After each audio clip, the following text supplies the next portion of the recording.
Bom, nós estamos estudando, fazendo o estudo 11 do nosso guia de estudo, que é sobre primogenitura, um estudo muito especial, diferente, um tema diferente, que muitas de nós talvez ainda não tínhamos pensado, né, parado para pensar da forma como a gente está estudando aqui. Eu mesmo, para mim, alguns pontos assim foram novidade. Gostei muito de fazer esse estudo, estou gostando, né? A gente termina hoje esse estudo e a gente estudou aí um pouquinho sobre a vida de Jesus, né? Por que que Jesus foi apresentado no templo, como era esse ritual, o que ele significava, quais eram os privilégios, as responsabilidades do filho primogênito naquela época, como o conceito de primogenitura se aplica a Cristo e ao povo de Deus, nós que somos povo de Deus hoje, qual a nossa responsabilidade como mães em relação ao filho primogênito, né? No papo de mãe da semana passada, a gente viu essa parte mais prática, quais os privilégios e responsabilidades do filho primogênito, como tornar o filho mais velho um aliado na educação dos filhos mais novos. E hoje a Karine está aqui com a gente para ajudar a gente a continuar esse estudo. Bom dia, Karine, tudo bem? Obrigada, viu, por estar aqui com a gente. Imagino que seja um desafio para você também acordar cedinho aí. A Karine é a esposa do Marcos, ela é mãe do Ben, de 5 anos, e da Rebeca, de 2. Ela está morando, acho que em Santa Catarina, né? Ainda? Continua morando em Santa Catarina. Ela é psicóloga. Já teve gente me perguntando aqui se você faz atendimento online, Karine. Eu disse que sim, tá certo? Eu conheci a Karine um tempo atrás, tive a oportunidade de recebê-la. Na época era só ela e o esposo, eles estiveram lá em casa, algum tempo atrás, quando a gente ainda morava em Tatuí. Ela estava hospedada na casa de uma vizinha, uma amiga nossa. A gente teve a oportunidade de se conhecer um pouquinho, conversar um pouquinho, né? Foi muito gostoso. E é bom te rever aqui, Karine. A gente se vê aí nas mídias sociais de vez em quando, né? Mas fazia tempo que a gente não conversava. Então, fico muito feliz, seja bem-vinda. A Karine tem uma agenda cheia, não conseguiu participar com a gente na terça-feira, mas que bom que deu certo hoje. E a Karine vai nos ajudar a entender melhor, como ela é psicóloga, ela vai ajudar a gente a entender melhor como lidar com o nosso filho primogênito. Karine, como que tem sido a sua experiência no seu lar com o seu filho primogênito? Eu sei que você tem um menino, né, de 5 anos, e como que tem sido a sua experiência no consultório atendendo filhos primogênitos? Compartilha um pouquinho com a gente a sua experiência aí. Bom dia, meninas. É um prazer estar aqui atendendo o convite da Marili. E quando eu conheci a Marili, eu não tinha o Ben ainda do lado de fora, mas ele estava pequenininho dentro de mim. Nessa viagem para Tatuí, foi a primeira vez que ele se mexeu na minha barriga. Eu lembro bem do nosso encontro lá. Bom, então é uma alegria para mim estar aqui com vocês. A minha atuação clínica, desde que o Ben nasceu, ela é exclusivamente online, então sim, eu atendo online e só online, porque eu fechei o consultório um mês antes dele nascer. Decidi que para poder me dedicar mais à educação dele, eu não voltaria a atender em consultório. Então já tem 5 anos que eu atendo realmente só online. Bom, a minha experiência então, e a experiência clínica que eu tenho com filhos mais velhos, né, com os primogênitos. No caso aqui em casa, nós esperamos 3 anos para ter a segunda filha, que é a Rebeca, né, eles têm uma diferença quase exata de 3 anos, porque Deus foi muito muito pontual com a gente ali, quando a gente resolveu tentar engravidar, a gente calculou para dar, assim, 3 anos, e a gente engravidou de primeira com a Rebeca. Com o Ben, eu tinha problemas para engravidar, então eu imaginei que eu ia demorar na segunda gestação, então ela acabou nascendo 18 dias antes dele fazer 3 anos. Mas aí a gente considera que deu a margenzinha que a gente queria, né. E esses 3 anos nós escolhemos, porque eu li, ah, na época que eu estava grávida do Ben ainda, um texto em que Ellen White falava da importância dos 3 primeiros anos. Ela fala da importância de outras, idades também, né, acho que ela vai reconhecer ali os 6, os 7, 8 anos, mas eu peguei esses 3 primeiros anos, porque entendendo um pouquinho do desenvolvimento infantil, eu entendi que realmente antes dessa idade seria mais desafiador eu conseguir dar ao mais velho, tudo que eu precisava entregar para ele antes de ter a mais nova. Então, para mim, eu coloquei como sendo um limite, né, que antes disso eu não gostaria de ter a segunda filha para poder cuidar desse primogênito. No meu caso, meu primogênito é um garoto, né. E além de ser um garoto primogênito, ele também foi uma criança de um pacto, porque eu tinha problemas para engravidar. A primeira vez que eu tentei engravidar havia sido em 2012, foi sem sucesso, gerou muito estresse, porque eu não tinha o ciclo menstrual regular, às vezes demorava 6 meses para vir menstruação, e aí não ovulava, era uma situação bem complicada. Então, quando eu engravidei do Ben, eu havia feito primeiro um pacto com Deus, depois feito uma dieta, um tratamento natural, e o Ben foi fruto desse pacto com esse tratamento natural, guiado ali por Deus, né, na pessoa que ele, escolheu que me orientasse nesse tratamento. Então, houve uma carga grande sobre esse bebê, porque ele não era mais qualquer bebê, ele era um bebê de um pacto e eu tinha, uma devolução a fazer para Deus.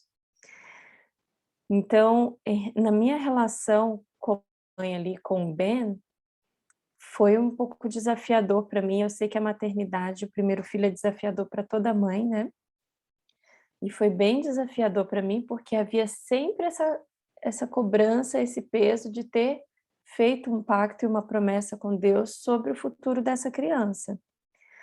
Então eu não podia cometer erros, eh, ele tinha que ser exemplar, já bastava ser mãe de filho de uma cristã e filho de uma psicóloga, né, que por si só a gente já sabe que tem cobranças, porque os nossos filhos têm que ser exemplo, porque eles são amigos de Jesus.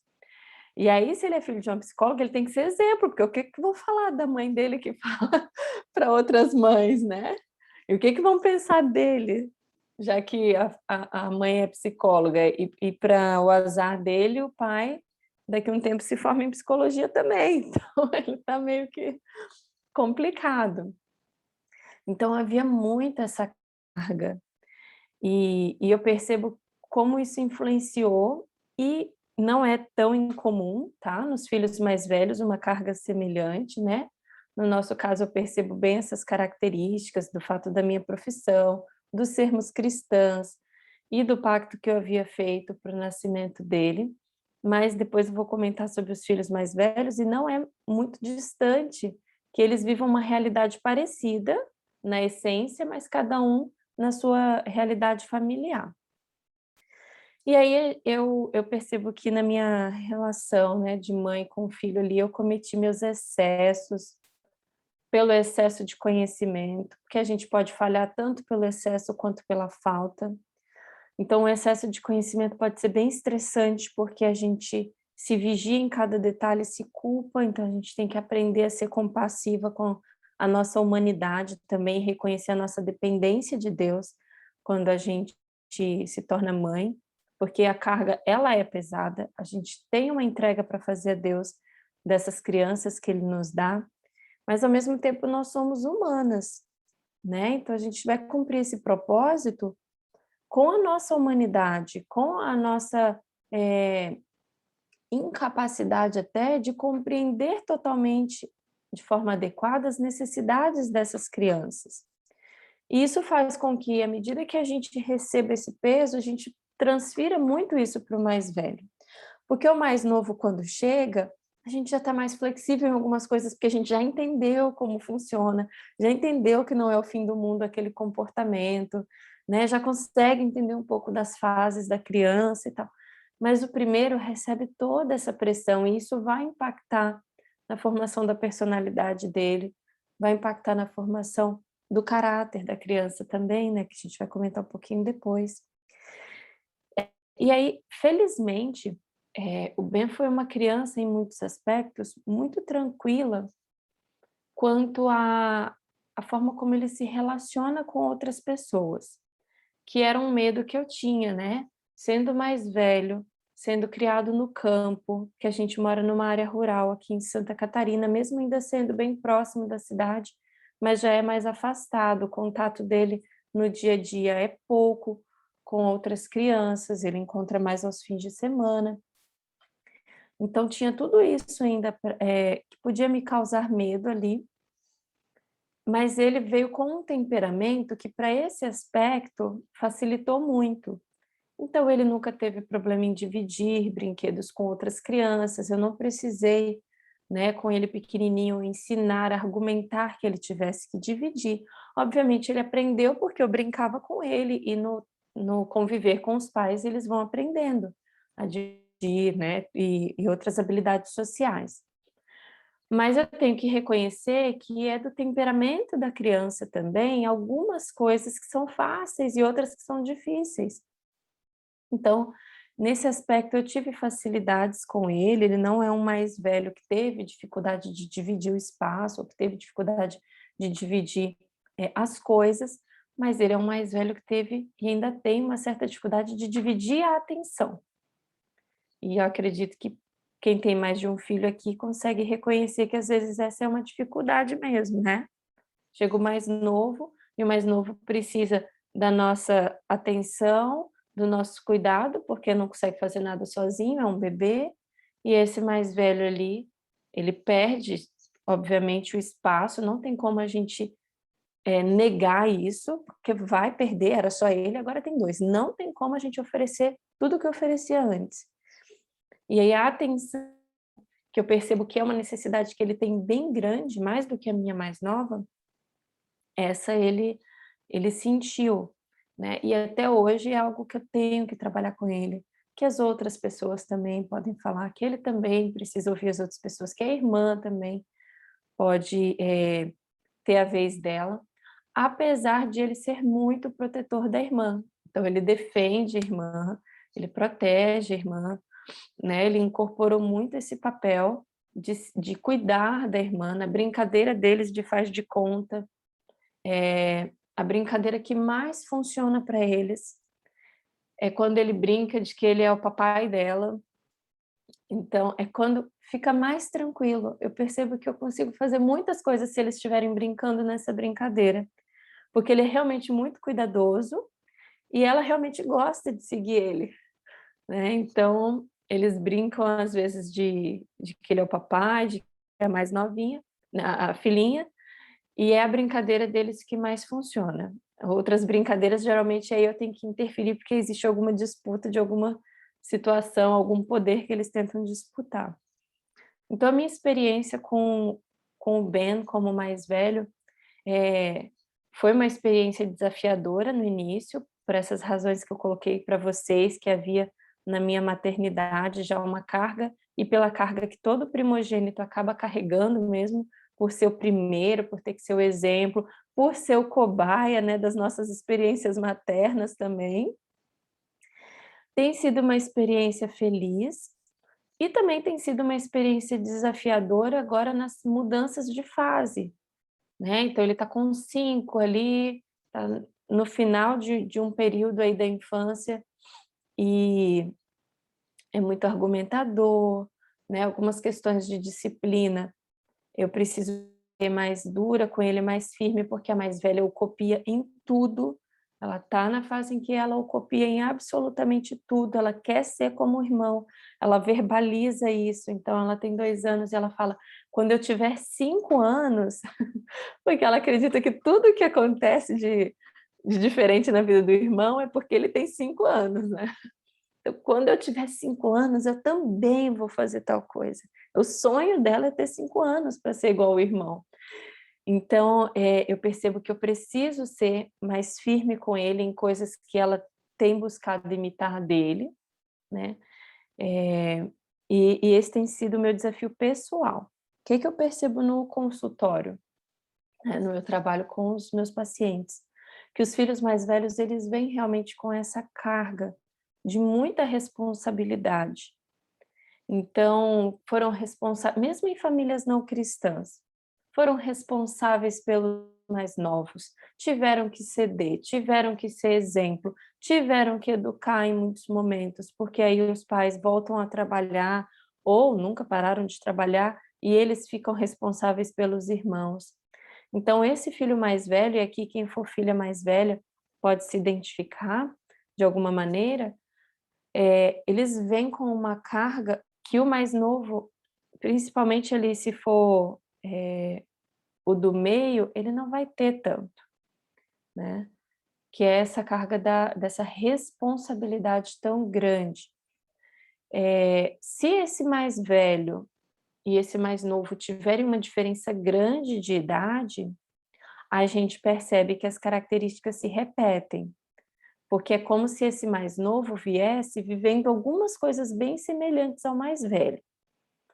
Mas, via de regra, né, as diferenças não costumam ser tão grandes assim nas famílias. A gente vê que a diferença entre eles é bem fácil de distinguir, tá. Eu estou vendo aqui a mensagem de vocês, a Heloísa colocou aqui que o mais velho de 5 acha legal, né, perturbar e provocar a irmã. Aham. Que é da fase deles também, né, eles estão testando a gente quando é criança. Bom, a gente como ser humano, a gente tem, uma capacidade que na psicologia a gente chama de teoria da mente, que é a gente inferir sobre o que vai na cabeça do outro, né, como que o outro funciona, e da nossa própria mente, do nosso próprio funcionamento. Então a criança ela está nessa descoberta de que ela é capaz de fazer coisas que provocam coisas no outro.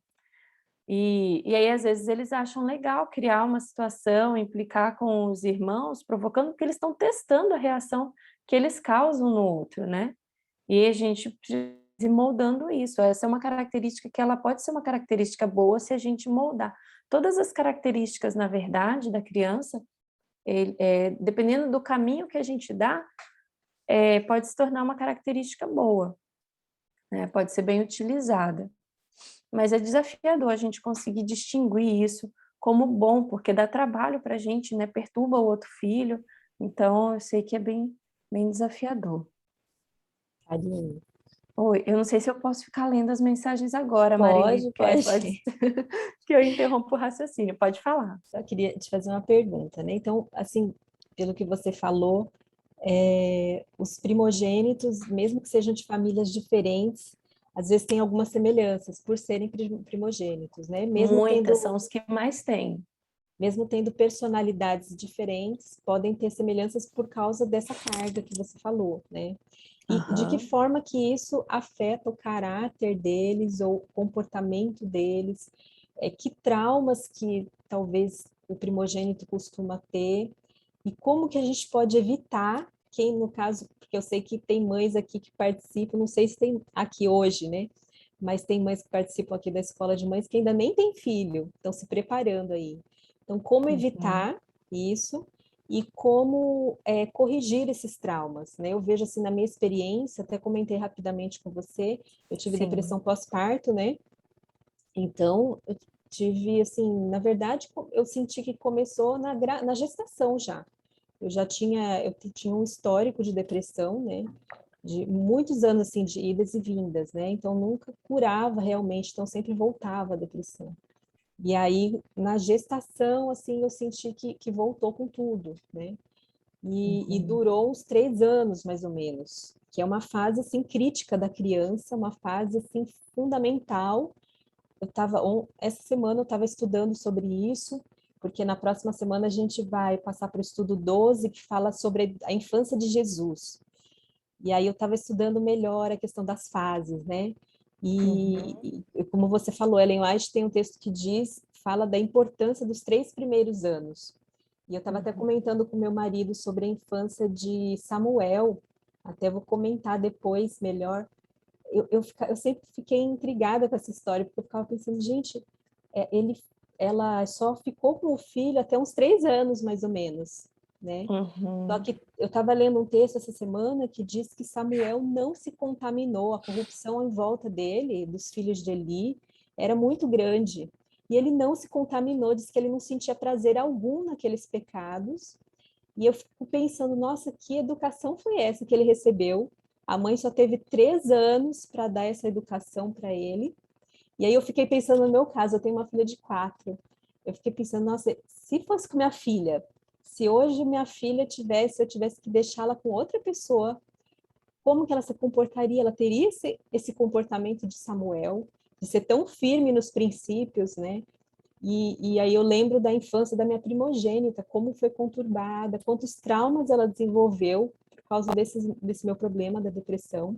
E eu sei que tem mães aqui também que têm depressão, e é um desafio muito grande, né, é muito difícil, porque você precisa se dedicar à criança e você está ali se sentindo totalmente incapaz de cuidar, né, precisando ser cuidada, Sim. e com aquele ser totalmente dependente de você. Então foram momentos assim muito difíceis para mim, e eu vejo que afetou muito a minha filha. E hoje eu tenho, graças a Deus, com muita oração, né, Deus tem me ajudado Deus tem restaurado o nosso relacionamento, porque na depressão existe a questão da rejeição, né, da parte da mãe, Sim. da parte da criança. Então, Deus tem restaurado, assim, de uma forma... Ontem minha filha falou assim, nossa, mãe, eu nunca imaginei que a gente poderia chegar a ter um relacionamento assim. Porque ela disse assim, hoje ela diz que eu sou a melhor amiga dela, e ela me abraça, ela me beija. E aí eu lembro como foi no começo, difícil, que não era assim, né? Então, assim, eu, por experiência própria, sei dos traumas que existem, né? Que podem ser causados no filho mais velho por causa dessa incapacidade nossa como mãe, né? Porque hoje as mães não estão sendo educadas para serem mães, as mulheres, elas estão sendo educadas para o mercado de trabalho. Então, eu vejo isso que tem sido muito recorrente, né? Você no consultório deve ver isso, muitos casos de mães com depressão, pós-parto. Então, de que Sim. forma que isso afeta o primogênito? O que a gente pode fazer para evitar ou para corrigir depois que o mal já está feito, né? Tá. Tá, vou tentar organizar aqui a minha resposta. Bom, quando a gente se torna mãe, e aí isso é a vivência do primogênito, ele é o primogênito, é a nossa primeira experiência. A gente vai lidar inevitavelmente com um tipo de estresse único. Toda gestação, todo novo filho vai gerar estresse, porque estresse é a nossa reação física e psicológica às mudanças que ocorrem na nossa vida. Então, mudei de cidade, ganhei um aumento no trabalho, né? Sei lá, acabei de casar, concluí uma graduação. Toda mudança, toda pequena ou grande mudança que ocorre vai requerer uma adaptação. E esse processo de adaptação é o que a gente chama de estresse. Ele não é um problema em si. Ele é um problema dependendo das fases que a gente entra. A primeira fase dele é uma fase super necessária, é um mecanismo que o Criador colocou no nosso cérebro para a gente ser capaz de se adaptar e fazer o movimento que essas mudanças requerem da gente. Acontece que a maternidade, ela é uma mudança de um tamanho gigantesco, porque agora o seu corpo não é mais de um ser, é de 2 seres, durante 9 meses, né, a começar por aí. Aí você passa por uma série de transformações fisiológicas para dar conta dessa maternidade. Isso é acompanhado de mudanças emocionais também. Então, assim, a primeira vez que a gente está tendo essa experiência, pode ser assustador para nossa estrutura, tanto física como mental. Observa que tem mães que passam por mudanças físicas que depois elas nunca mais recuperam o corpo que elas tinham antes, recuperar no sentido de voltar à mesma forma, né? Sempre carregam depois uma mudança física. Por quê? Porque realmente é algo muito grande para a nossa estrutura, tanto mental como física. E aí a gente pode ter várias formas de impacto, né? A depressão pós-parto é uma delas. Ninguém está protegido e ileso disso. Não necessariamente vai ser uma reação exclusiva da primeira maternidade, ela pode vir na segunda, ela pode vir no terceiro filho, tá? Isso vai dependendo de outros fatores, então a gente não coloca exclusividade pelo fato de ser a nossa primeira experiência também, mas é muito comum na primeira experiência que seja a experiência em que esse problema aparece.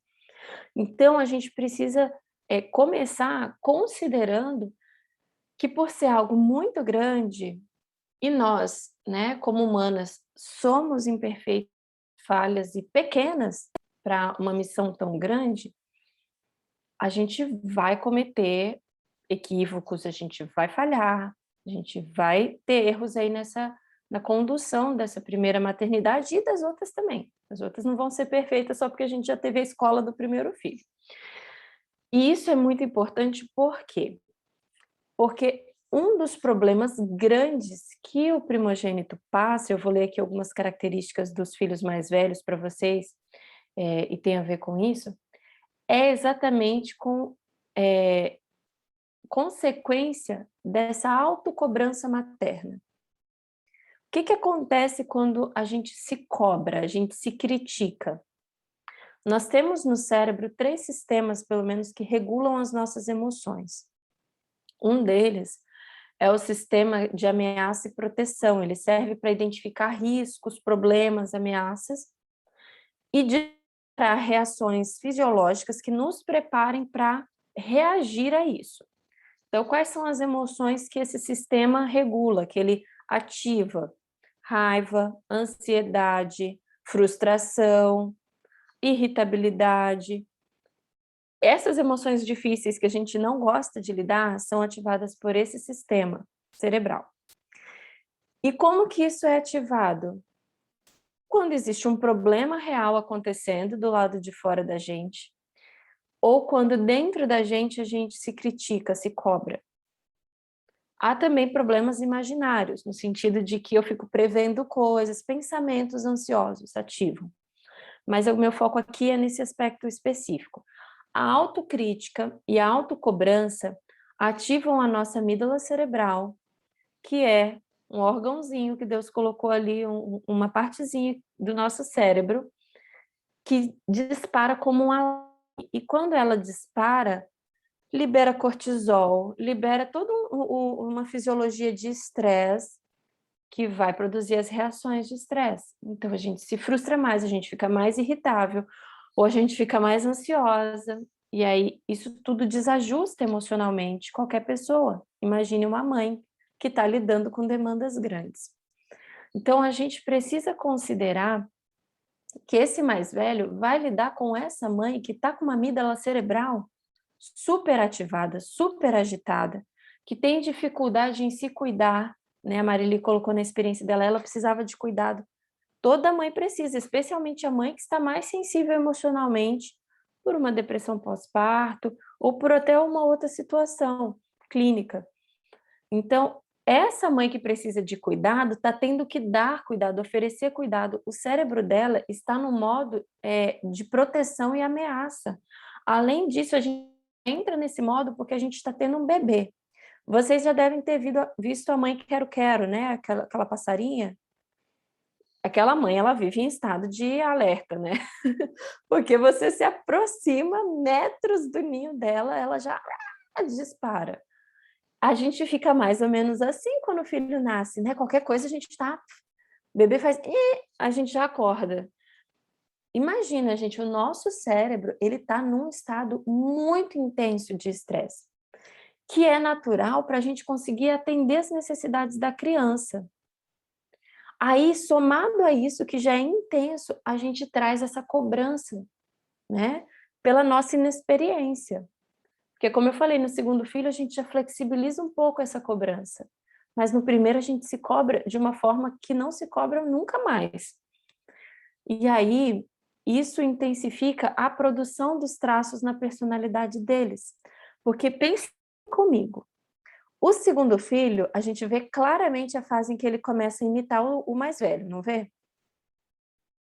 Quem é que o mais velho imita? Porque o mais velho também passa pela fase da imitação de alguém. Ele é uma criança normal que tem a fase de imitar, né? Quem que ele vai imitar? Quem é o modelinho dele? Quem que ele está ali atento para fazer igual?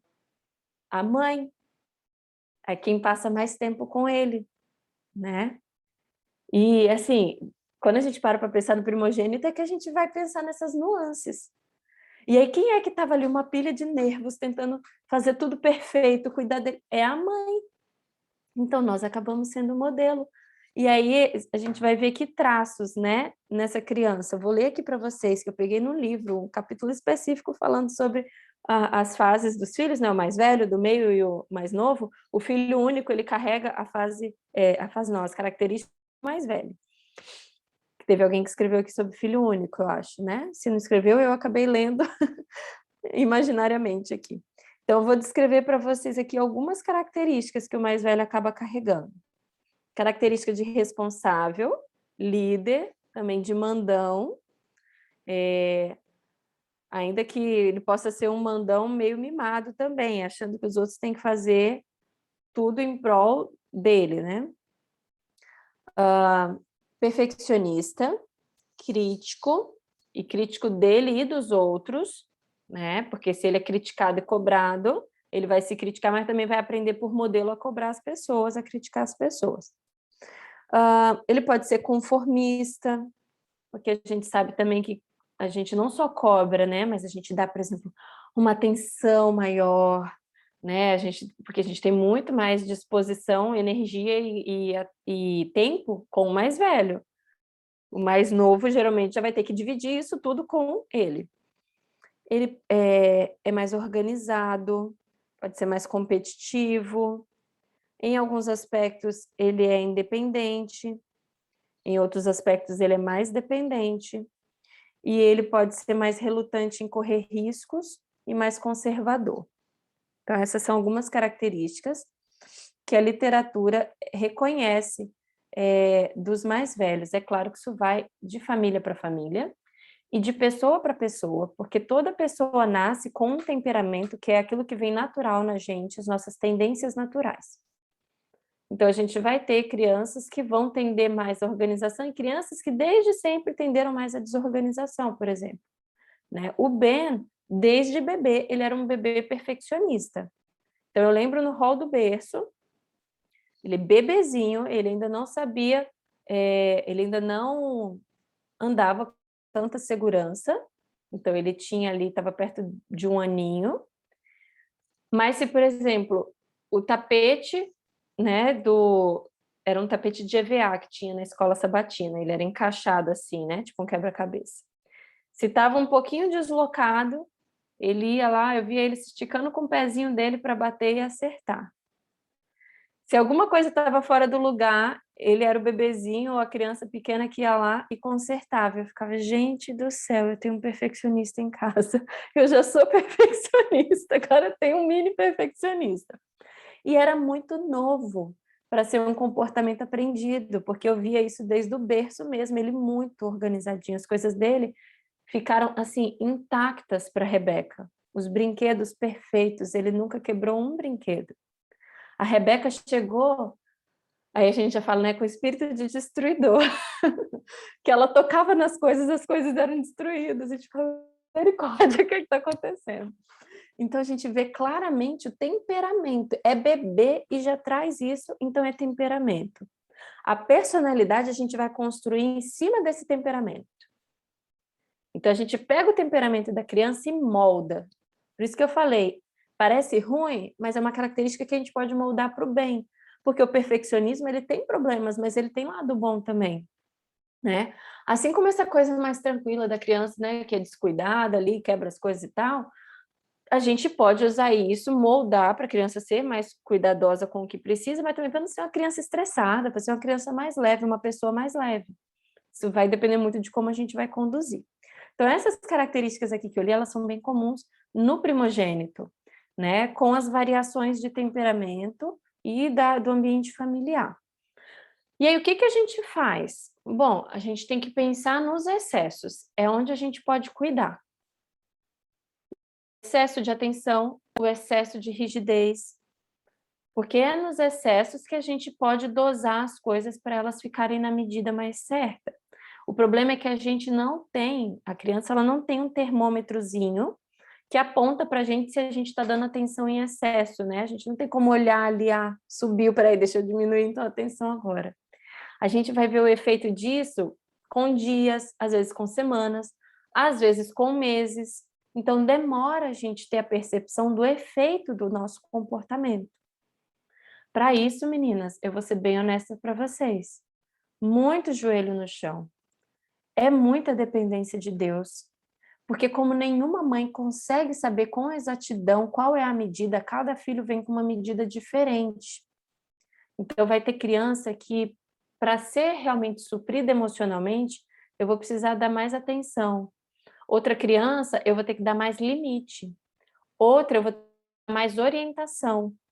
Essas são necessidades. Vou falar rapidamente para vocês 5 necessidades que a gente precisa atender numa criança para a personalidade ser construída saudável, tá? Necessidade de cuidado e atenção.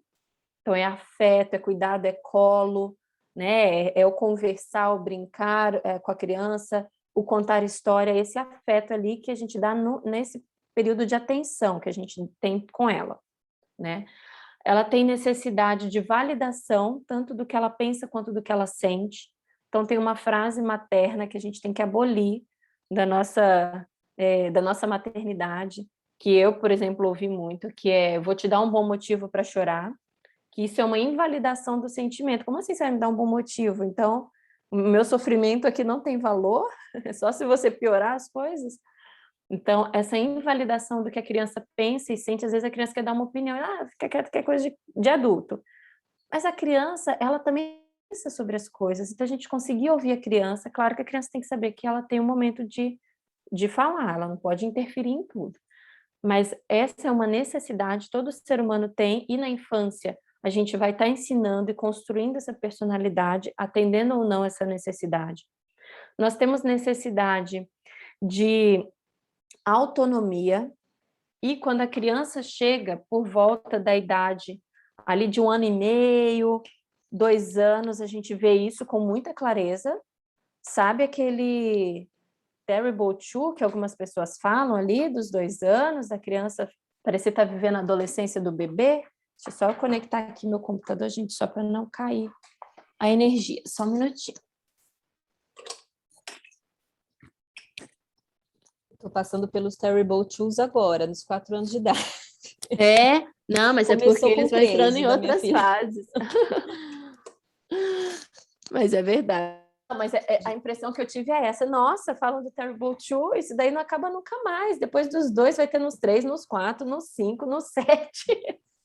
Mas é porque eles vão entrando realmente em fases diferentes. Mas especificamente aí a gente tem a questão da autonomia. Porque olha só, a criança que dependia 100% de você, que era um bebezinho, nem se mexia, né? Quando nasceu não sabia nem virar o pescoço ainda, firmar o pescoço. Agora ela sabe andar, ela sabe comer com a mão dela, ela já sabe, já é capaz de se vestir, porque uma criança aos 2 anos, se a gente der autonomia e uma peça de roupa fácil, ela consegue se vestir sozinha. Então, assim, vários aspectos de autonomia surgem. E aí a gente enlouquece, por quê? Porque um ser humano sem maturidade, querendo ser autônomo, faz o quê? Deixa a gente de cabelo em pé mesmo, porque a gente tem horário para sair, mas ela quer ela se vestir. Então, vai contra o fluxo da casa, né? É verdade que acontece isso. E aí, estou dando esse exemplo só para vocês verem, assim, que a gente vai passar por isso, mas é uma necessidade da infância. Eu tenho que pegar essa autonomia e eu tenho que modelar essa autonomia, tá? Mãe cristã precisa estar atenta, assim, tudo que é problema, eu preciso pensar, tem alguma forma disso aqui ser mudado para bênção? E de ter que ter esse pensamento. Como que eu faço isso? Essa semana eu até postei sobre essa fase dos 2 anos, por exemplo. Rebeca é toda autônoma, até porque ela é segunda filha, Eu não tive toda aquela coisa em cima dela, muita coisa ela teve que se virar sozinha, porque eu estava cuidando dela e do Ben. Então, a autonomia dela em relação ao meu primogênito é muito maior. Ela se resolve em muita coisa aos 2 anos que ele foi se resolver depois. E aí, tem os estresses disso, né? Então, eu postei sobre a gente tentar usar essa fase para o bem. Eu peguei a Rebeca, aos 2 anos, ela já sabe picar um tomate, já sabe picar algumas coisas, e eu botei ela para picar as coisas comigo. Ela quer fazer as coisas, então vem cá, você vai fazer o que tem que ser feito na casa. Então, eu boto ela ali enquanto eu estou fazendo a coisa. Ela preparou, essa semana, ela picou o tomate de uma preparação que eu ia fazer. Aí, às vezes, as pessoas me escrevem, nossa, mas ela estava com faca. Ela estava, porque ela tem 2 anos, ela mexe em tudo, ela alcança minhas gavetas, ela pode pegar uma faca na minha ausência. Eu preciso ensinar elas a faca, a tesoura, subir e descer a escada, porque a criança na fase da autonomia, se eu não ensinar, ela vai aprender, mas ela vai aprender fazendo sem a minha monitoração, né? Então, gente, essas nuances têm a ver com necessidades deles também. A autonomia é uma necessidade. Eu percebo o paciente que não ganhou autonomia na infância, gente, é um adulto extremamente dependente. E agora, ó, vou falar baixinho. Pense nos maridos, sem autonomia. Como vira filho depois que casa? E não é esse o propósito. Então, olha para o seu filho e pensa assim, eu não vou dar trabalho para minha nora. Né? Se você tem um menino, não vou dar trabalho para minha nora, eu quero que minha nora me ame, não que ela olhe para o meu marido e pense, nossa, minha sogra foi terrível. Da autonomia, é uma necessidade. Então, tudo isso vai construir o caráter e a personalidade da criança, né? E tanto no excesso e na falta a gente erra. Então, por isso que a gente tem que tentar dosar. É assim que a gente corrige e é assim que a gente evita. Falei que eram 5, né? Então tá. O cuidado e a atenção, a validação, a autonomia, o lazer, né? Então, as crianças precisam se recriar, elas precisam estar no meio da natureza, especialmente a gente tem literatura, né, da palavra de Deus e do Espírito de Profecia para nos ensinar que eles precisam correr livremente. Isso é parte do desenvolvimento físico e motor da criança e emocional. Então, a criança precisa entrar no faz de conta, ela não pode ser um mini adulto, né? E às vezes o mais velho, a gente bota tantas cargas que ele se torna responsável demais. Ele precisa ser uma criança que viva também a infância, que faça as brincadeiras de criança e tal. E a gente tem necessidade de limites. Todo mundo nasce com essa necessidade de orientação e limites. É outra coisa terrível se não é colocado. Destrói a personalidade e o caráter. Uma pessoa sem limites em termos de personalidade, ela pode ser uma pessoa com traços antissociais, que não consegue respeitar o espaço do outro, né? Que é uma pessoa rude nas relações, ou que viola direitos, então tenta tirar proveito das situações porque não aprendeu a lidar com limites, então está sempre querendo passar dos limites. Em termos de caráter, já dá para imaginar o impacto disso. Respeita regras, não tem como se sujeitar à vontade de Deus, né? Porque o caráter tem a ver com a moralidade. Então, e orientação, é uma pessoa perdida na vida, se ela não recebeu orientação. Depende da opinião alheia para tudo, né? Isso nos pacientes, às vezes, é gritante. Quer que o psicólogo diga o que tem que fazer. E o psicólogo está ajudando ele a encontrar o caminho. Não está ali para dizer, pegue, diga isso, faça assim, assim. Né? Mas tem pacientes que às vezes a gente tem que pegar na mão e falar porque não recebeu de pai e mãe orientação, não recebeu instrução, foi sempre deixado fazer do jeito dele e ele não sabe tomar uma decisão sem ajuda. Ele não sabe fazer as coisas, dá muito trabalho na vida adulta. Então, os traumas que o mais velho vai ter vão estar relacionados à negligência que ele pode sofrer ou aos excessos que ele pode sofrer em torno dessas 5 necessidades. Como que a gente evita? A gente tem que se perguntar o tempo inteiro se aquilo ali realmente é necessário e observar o comportamento da criança. Estou dando atenção, tá? Será que ele precisa de toda essa atenção? Vou experimentar e dando mais espaço. Se eu dou menos atenção, dou mais espaço, eu também estou atendendo a necessidade de autonomia, né? Então, eu vou dosando autonomia com atenção. Limites com lazer. Criança precisa pular. Aí eu quero criar uma criança num apartamento sem ela poder pular, porque o vizinho vai ficar bravo. Então eu vou ter que arranjar um espaço, porque a criança, aos 2 anos, ela precisa pular. Se ela não aprender a pular, ela vai retardar esse desenvolvimento físico dela, né? Então, assim, eu vou dosando limites com lazer, validação com limites. É fazer um equilíbrio entre essas necessidades, tá? E o quanto a gente supre isso. Como que eu corrijo, Karine? Porque o meu mais velho agora já tem 5 anos, agora já tem 8 anos. Eu corrijo atendendo essas necessidades ainda, porque elas continuam existindo até na vida adulta, né? Então, eu vou atendendo para a gente fazer uma reparação daquilo que talvez eu não atendi. Ou eu vou equilibrando daquilo que eu fui excessiva. Então, peraí, eu dei muita atenção. E aí, essa criança, ela quer chamar atenção o tempo inteiro. Então, eu vou retirando um pouco dessa atenção e reforçando, valorizando os momentos em que essa criança está dando conta de fazer as coisas mais sozinha. Nossa, filho, que legal que você fez isso enquanto a mamãe estava cozinhando. Nossa, me mostra aqui como é que foi. Porque a criança que quer atenção o tempo todo, ela chama o tempo todo, ela demanda o tempo todo, e a gente vai ficando, por exemplo, irritado de não conseguir fazer as nossas coisas. Mas foi com a gente que ela aprendeu a ter toda essa atenção, não é verdade? Então, eu preciso ser reparadora. Eu preciso agora ir retirando esse excesso, né, para dar espaço para a criança aprender que ela é capaz de outras maneiras. Estou dando só exemplo na atenção, mas isso vai servir para tudo, né?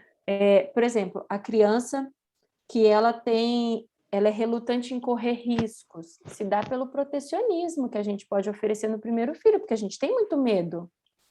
Vou falar uma coisa aqui, não é para ninguém se sentir culpada, mas geralmente eu encontro mães de primeira viagem que o filho fica dormindo no quarto dos pais assim muito, muito, muito tempo.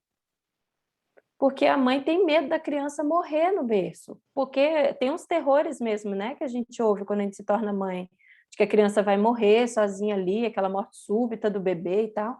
E aí tem mãe que demora muito tempo em botar a criança no quarto dela, né? Aí, isso é só um exemplo de como a gente vem com essa ânsia de proteção. Esse excesso de proteção faz o quê? Faz com que muitas dessas crianças tenham muitos medos. A gente vê assim, nossa, mas o meu segundo filho é mais corajoso que o primeiro. Não, porque o primeiro, ele foi tão protegido que ele não aprendeu tanto sobre as capacidades dele. Ele aprendeu mais sobre o mundo ser um lugar perigoso. Tem 3 crenças. Nossa, gente, eu vou falando de um monte de coisa aqui. Marili, você controla o meu tempo, tá? Tem 3 crenças que são centrais e que a gente desenvolve na infância, nos primeiros anos. Isso, gente, vai dar base a tudo que a gente vai pensar no resto da nossa vida, tá? E nos primeiros anos a gente adquire essas 3 crenças, que na terapia cognitivo-comportamental a gente vai chamar de crenças nucleares. E dá um trabalhão depois na terapia a gente desconstruir isso. Então, vamos lá. É quem sou eu, quem é o outro e o que é o mundo. Então, se eu sou, por exemplo, amado ou se eu sou indesejado, se eu sou feia, se eu sou bonita, se eu sou legal, se eu sou chata. Rótulos, então, né, na infância, evitar, porque o rótulo já vai cristalizar ali uma crença de quem eu sou. Então, a gente evita rótulos. Quem é o outro? Isso se dá em como eu me relaciono com a criança e ensino a criança a respeitar o outro. Então, a mãe que só serve o filho ensina que o outro existe para servi-lo. Ele cresce com essa crença. Ele espera isso de todo mundo. Pode ser um narcisista no futuro, que é uma das personalidades mais difíceis de lidar. Então, como a gente se relaciona com a criança vai ensinar quem é o outro para ela. E o que é o mundo? O mundo é um lugar seguro, é um lugar perigoso, e a criança vai aprender sobre o que é o mundo com a forma como a gente permite ela se expor ao mundo. O primeiro filho é muito protegido muitas vezes. Então, o que acontece com ele? Ele entende que o mundo é um lugar perigoso, ó, então a crença do que é o mundo adquire essa informação. E ele aprende também que ele é muito frágil, porque ele está sendo tão protegido, então ele deve ser realmente muito frágil, muito incapaz. Por isso ele se arrisca menos, às vezes, do que o mais novo. Coisas que o Ben foi fazer aos 3, 4 anos, a Rebeca, com 2 anos, faz, ó, Porque, além de tudo, ele traz o traço, né, o meu filho, o traço do temperamento mais ansioso. Então, é uma coisa que desde pequenininho ele era mais assustado, desde bebezinho e tal. Ela já não tem esse traço. Então, isso facilitou também para ela e dificultou para ele. Mas o fato de eu ser mais inexperiente, ter medo de, né, até perceber, não, esse menino vai dar conta. Eu também protegia ele um pouco mais. Então, eu faço um trabalho bem maior para ele se aventurar. E quando ele está se aventurando hoje em dia, mesmo que eu pense é perigoso, eu penso, deixa, mesmo que se machuque. Por quê? Porque ele precisa. Para o temperamento, ele precisa. Então, é reconhecer isso. Se eu tenho uma criança que desde o berço ela é mais insegura, essa é a criança que eu tenho que deixar mais. Vai, filho, vai, faz. E vou deixando. Porque se eu proteger essa, aí eu vou cristalizar essa insegurança na criança. Ninguém nasce sabendo fazer isso, gente. Nenhuma mãe consegue adivinhar essas coisas. Então, por isso que a gente vai muito mais reparar do que evitar, tá? A evitação, a gente faria se a gente soubesse como manter tudo em ordem. Mas como a gente não sabe todas essas nuances da personalidade, do temperamento, perdão, porque a personalidade vai ser construída, do temperamento que vem com a criança, a gente vai tateando. A gente vê que fez uma coisa e a gente tem que mudar o método porque a gente viu que parece que não está dando muito certo, tá? E isso também é uma coisa que afeta o mais velho. A gente testa muita coisa com eles. Então, às vezes, a criança fica um pouco tensa, porque hora a gente tentou um método, hora outro, e ela está insegura, né? Peraí, como é que minha mãe reage às situações? Né? Mas, inevitavelmente, o mais velho vai ser esse experimento da maternidade. Então, a gente vai reparar muitas coisas dele no futuro. A Marili deu um ótimo exemplo. A filha dela se deu conta da relação que elas podem ter. Então, quando a gente mantém-se engajado em desenvolver uma relação com essa criança que repare isso, que ofereça a ela autonomia, mesmo que um pouco mais tarde, que ofereça a ela cuidado e atenção, mesmo que um pouco mais tarde. Isso é reparador. Sendo feito na infância, é reparador. Na prática clínica, o terapeuta, né, na linha que eu sigo, porque existem várias abordagens na psicologia, nós adquirimos essa função reparadora do paciente. A gente, na nossa relação terapêutica, tem como função reparar coisas que a relação materna, paterna, outras relações que a criança teve não conseguiram reparar, e agora a gente faz isso na relação terapêutica com o adulto. Muito mais trabalhoso. Mas se você ainda tem uma criança, se você ainda tem um adolescente, tendo atenção para essas 5 necessidades que eu falei, você faz essa reparação, tá? Deixa o coração de vocês descansar em Deus, que é possível fazer reparação naquilo que ficou meio desorganizado ali na personalidade das crianças, tá bom? Karine. Deixa eu ver aqui, que eu falei um monte de coisa, talvez eu tenha respondido, talvez não tenha respondido. Aí você me fala se eu não falei alguma coisa importante, tá, Marili? Karine, você estava falando aí, eu estava pensando, nossa, hoje os consultórios estão cheios, né? Quanta gente com problemas mentais, né? Eu Sim. fui uma dessas que passei por consultório. E eu fiz terapia um tempo, outro dia minha filha estava, algum tempo atrás, a minha filha, que tem 11 anos agora, me perguntou, mãe, o que é terapia? Porque eu já tinha falado que eu tinha passado por terapia e tal. Aí eu expliquei para ela, né, o que era. Aí a gente costuma fazer a hora da família, até já comentei aqui, a gente costuma fazer a hora da família à noite. Então, depois que tá tudo em ordem, a casa, né, a gente terminou de jejum, fez o culto familiar. Pouquinho antes de dormir, a gente separa um tempinho assim para se recriar em família, né? E aí eu comecei a perceber que a minha filha mais velha, de 11 anos, estava mudando de fase. Ela entrou na pré-adolescência. Mudou muita coisa de repente. Até me assustei, assim, ai, meu pai está passando por outra fase. E aí eu comecei a perceber uma necessidade muito grande nela, de repente, de conversar. Conversar. E coisa que ela não tinha até pouco tempo atrás, né? E aí eu percebi, até comentei com meu marido, eu falei, eu tô percebendo que a Daiane tá precisando passar mais tempo comigo, porque ela com o pai é diferente, né? Chega essa É fase papo de assim, menina. é papo de menina, né? E começou com a questão da sexualidade. Ela começou a fazer tinha algumas dúvidas, tal. E eu falei, isso tem que ser só com a mãe, né? Para ela se sentir mais à vontade. Então a gente começou só que às vezes eu via que ela queria, até ela já falou isso, às vezes eu quero conversar, mas a Gabi, de 4 anos, está sempre junto, e ela é faladeira, ela fala o tempo inteiro, não dá brecha para a irmã mais velha falar.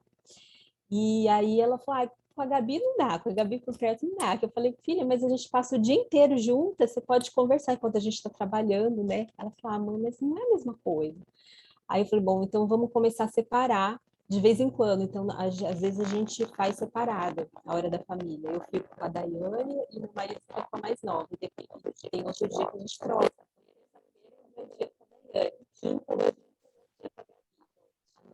E aí a minha filha está gostando desse momento, está sendo importante para a gente, para reparar, fazer isso que você está falando, né?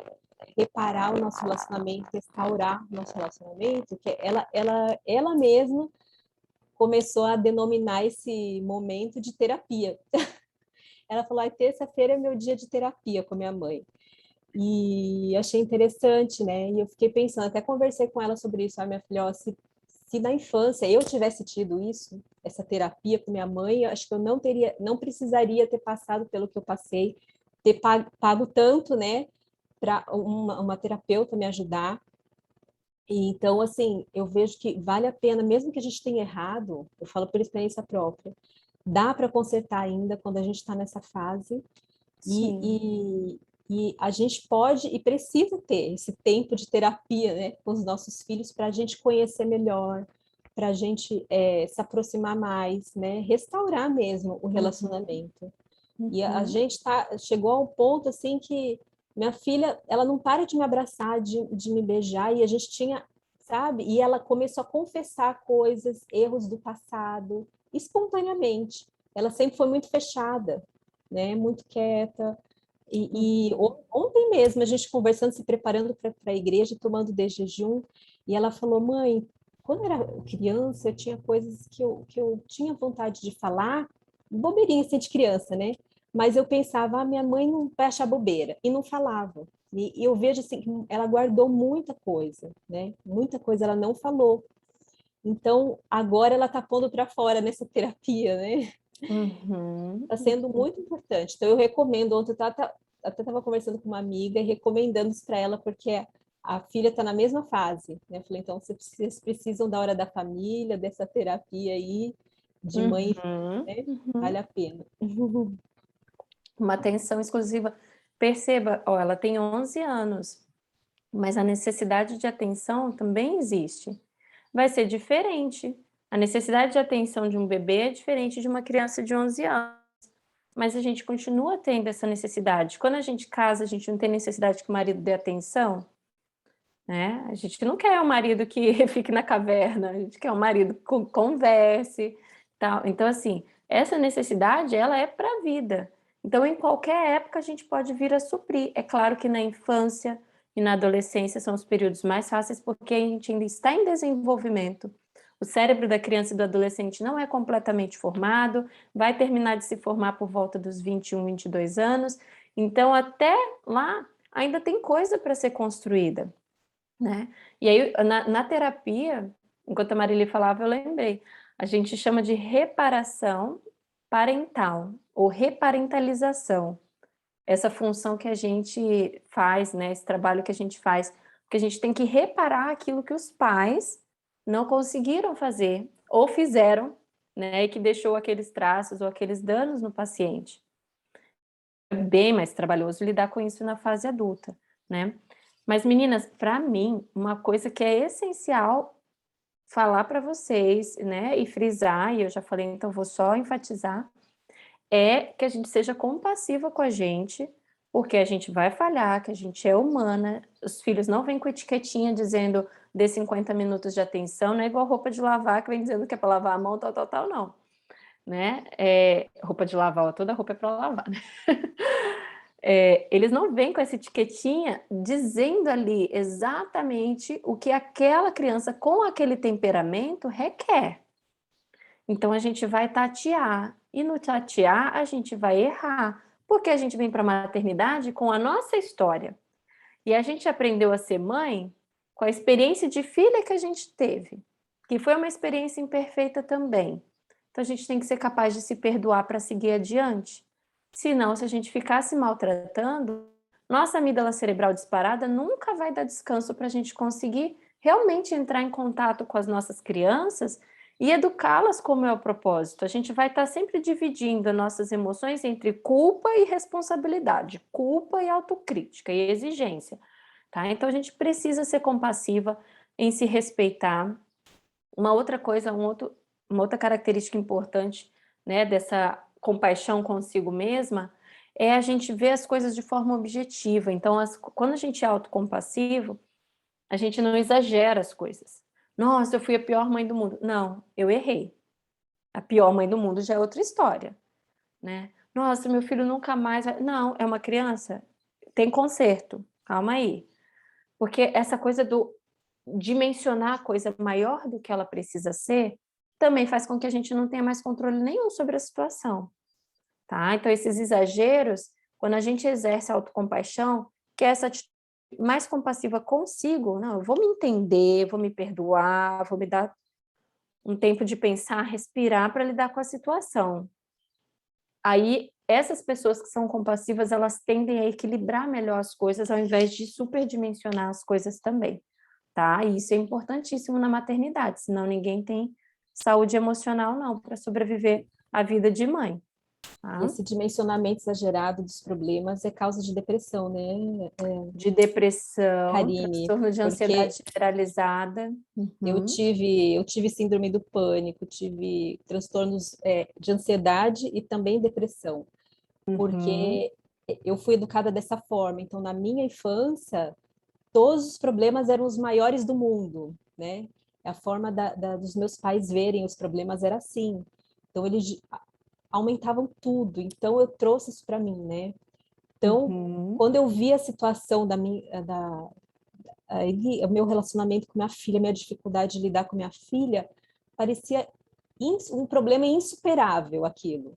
E aí eu me Uhum. afundava mais ainda na depressão, né? Então, em vez de Sim. você ter, aí você não tem força para reagir. A depressão é uma fuga, né? Você se enfia ali no seu mundinho, no seu cantinho, como uma forma meio que de se proteger, né? Já que eu não consigo lidar com tudo, vou ficar aqui no meu canto, né? Alguma coisa assim, é meio que, acho que inconsciente, né?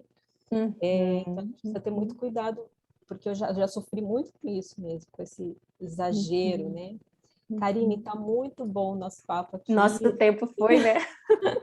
A gente teria muita coisa aqui para conversar, mas antes da gente concluir, queria ver se dá para a gente responder, para você, né, responder algumas perguntas aqui no chat, que algumas mães colocaram aqui no chat. Deixa eu voltar lá Você em cima. selecionou elas? Olha, Estou subindo aqui o chat para achar. aqui você já falou como lidar com excesso, né, de rigidez. Teve uma mãe que perguntou aqui, a Heloísa, né, por que algumas crianças não querem colo? A única atenção aceita é brincar. Então, precisa de atenção, mas o colo não supre, né? Uhum. Por quê? Isso vai do temperamento. Tem criança que quer colo o tempo todo, né? Que gosta dessa coisa física, e tem criança que ela não gosta tanto dessa coisa física. A forma mesmo dela é uma forma mais livre. Então, isso é do temperamento que vem com a gente. Eu percebo isso aqui, literalmente. O Ben é do grude. Olha, ele gruda que parece que ele está quase entrando dentro da gente. Ele gosta, desde sempre ele foi do grude. A Rebeca, desde sempre, ela gosta de ter espaço. Então, as formas dela de atenção são outras. É fazer coisas junto com ela, mas não grudado nela. E ele demorou a aprender isso, ele se sentia rejeitado pela irmã, porque ele queria grudar, queria abraçar, queria ela o tempo todo, e ela queria espaço o tempo todo. E eu tive que falar, filho, não é com você, é dela, com todo mundo. Ela não gosta que ninguém fica grudado nela. Né? Então, ele demorou a entender que ele achava que era com ele. Então, isso é da criança mesmo, tá? Assim como a gente tem as diferentes linguagens do amor e tal, essas coisas todas que a gente sabe como adulta, a criança nasce. Então, tem criança que é mais do toque e tem criança que é menos. Então, essa criança que é menos, ela não quer muito colo mesmo. Ela quer um outro tipo de atenção. E aí isso a gente vai descobrindo, né? A gente percebe que o filho não é suprido dessa forma, então a gente tenta outra coisa, tá? A gente Mas tem não se que sinta rejeitada pela criança, tá, gente? Porque ela não escolheu isso. A gente tem que aprender a suprir a necessidade do outro com o que ele precisa, não com o que a gente Exato. gostaria. Eu vejo, tem aquele princípio bíblico lá de Mateus, né, que diz que a gente deve fazer para o outro o que a gente gostaria que fizesse para a gente. Eu entendo assim, no sentido de fazer o bem. Assim como eu quero que os outros façam o bem para mim, eu devo fazer para os outros. Mas a forma como eu vou fazer esse bem, eu acho que depende da linguagem do amor do outro, né? A gente Então, eu também não vejo... gostaria que atendessem a nossa linguagem? Então, Sim, é só a gente pensar assim, eu vou fazer o que eu gostaria que atendesse a minha linguagem, então eu vou atender a linguagem dela, ou dele, né? exatamente. É isso Eu aí. lembro na minha infância, assim, que minha mãe nunca entendeu a minha linguagem de amor. Então, ela me dava, o que ela me dava não era o que eu estava precisando, né? Então, Uhum. hoje, como eu tive essa dificuldade, hoje eu tento analisar, né, qual que é a linguagem de amor de cada uma, e cada uma tem uma linguagem de amor diferente, né? Tem uma filha que é grude também, é bem grude, Uhum. assim, se deixar fica o dia inteiro grudada. A Uhum. outra já não é tão assim, né? Então Uhum. a gente tem que ter muita sensibilidade, né, Karine? Assim, Isso. para ouvir a voz do Espírito Santo guiando, né? Em cada Uhum. situação, né? Para É ajudar muito nesse discernimento. subjetivo, né? Uhum. Sim, sim. Vou ver aqui, tem mais Mari, você passou um alguém. da Tatiane, que foi lá, logo lá no comecinho, que ela comenta que a filha mais nova não dá espaço para que ela possa dar atenção suficiente ao mais velho, e isso traz muita frustração, tanto para ela quanto para o filho mais velho. Uhum. Uhum. O É, mais velho vai precisar, vai continuar precisando de atenção. E aí, eu não sei qual que é a realidade, né? Porque aí a gente tem que pensar em solução de problemas e isso vai de cada contexto. Porque aí o ideal é se criar um espaço, por exemplo, quando a minha mais nova chegou, e eu vou dar o exemplo não por ser ideal, tá, gente? Só para ajudar a ter uma linha. Ela demandava muito de mim, porque era um bebê. Então, os momentos em que ela dormia, os cochilos dela, eu tirava para brincar com o Ben, para ler com ele. Às vezes, no momento de fazer ela dormir, ele já sentava do meu lado e eu ia lendo um livro para ele, ia tentando suprir a necessidade de atenção dele, que ele só tinha 3 aninhos, nesses espaços que ela dava. Hoje, por exemplo, o horário que ela dorme, que ela ainda dorme durante o dia, ela dorme ali depois do almoço, é o horário que eu aproveito para atender 2 pacientes. E aí é o horário que ele tem com o pai. Então, meu marido trabalha em casa, e aí a gente destinou esse horário durante 2 sessões que eu faço. A Rebeca dorme, né, geralmente ela acorda no final na metade da última sessão que eu estou fazendo, aí ela entra na brincadeira deles.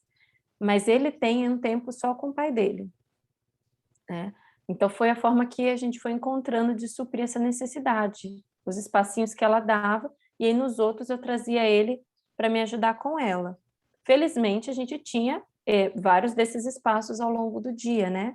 Então a gente tem que ir pensando em soluções. Eu tenho alguém que possa me ajudar com ela, um momento em que o marido possa ficar com ela para eu dar atenção só para ele.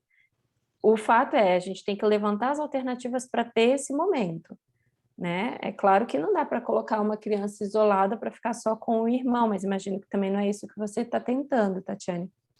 Mas a gente tem que levantar mesmo todas as alternativas e testar o que funciona melhor. Para mim, funcionou melhor esse momento do sono, que aí realmente eu ficava 100% por ele.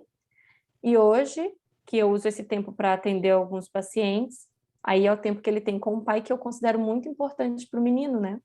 Que ele tenha esse tempo exclusivo ali com o pai também.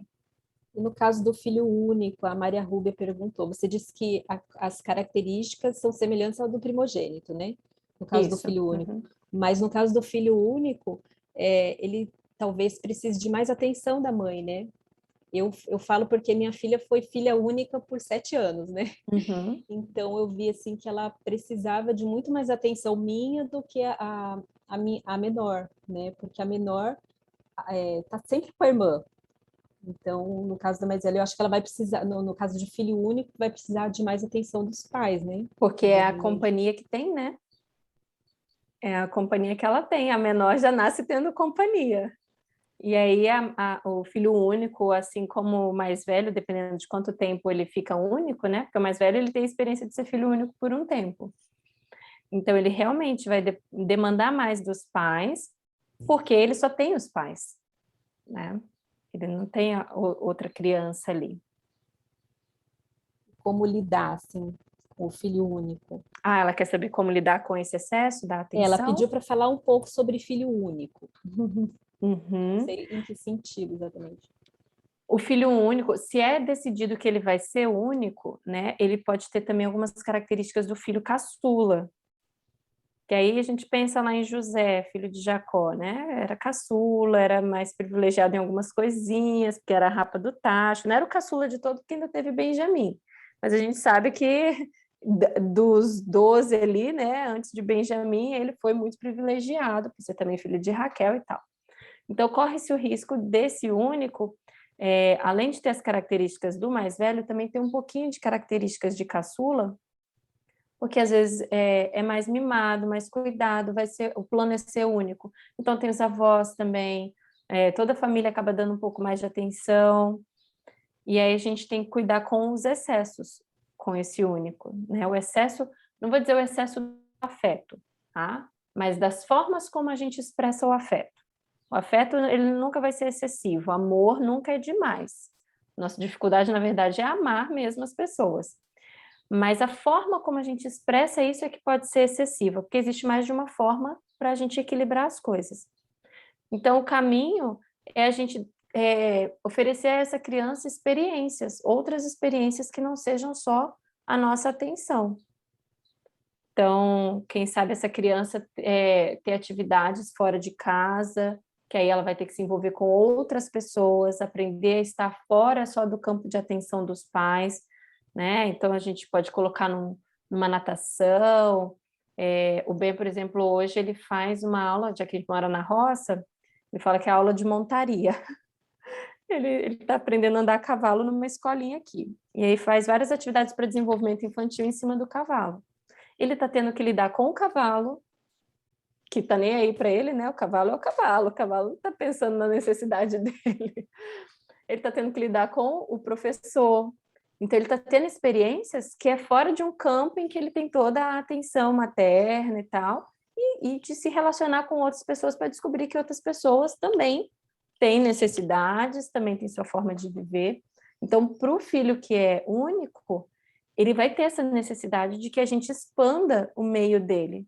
Ele não vai ter um irmão para ensinar muito para ele sobre como se relaciona com o outro, né? Vai ter os pais, mas os pais vão ficar muito demandados se não criarem essas experiências. Isso não significa que precisa ser uma escola, né? Porque eu sei que muitas de vocês aqui valorizam a educação domiciliar, né? Eu faço também em casa com as crianças a educação. Então, não precisa ser a escola para esse filho único aprender essas coisas. Basta que a gente crie situações, crie oportunidades para ele. Tá? Essa seria a melhor forma de lidar, que é na experiência do dia a dia que a criança adquire os seus traços. Então, se o dia a dia é só em casa e só com os pais, ele pode ficar privado mesmo de desenvolver, de expandir as habilidades sociais dele e ser muito demandante desses pais.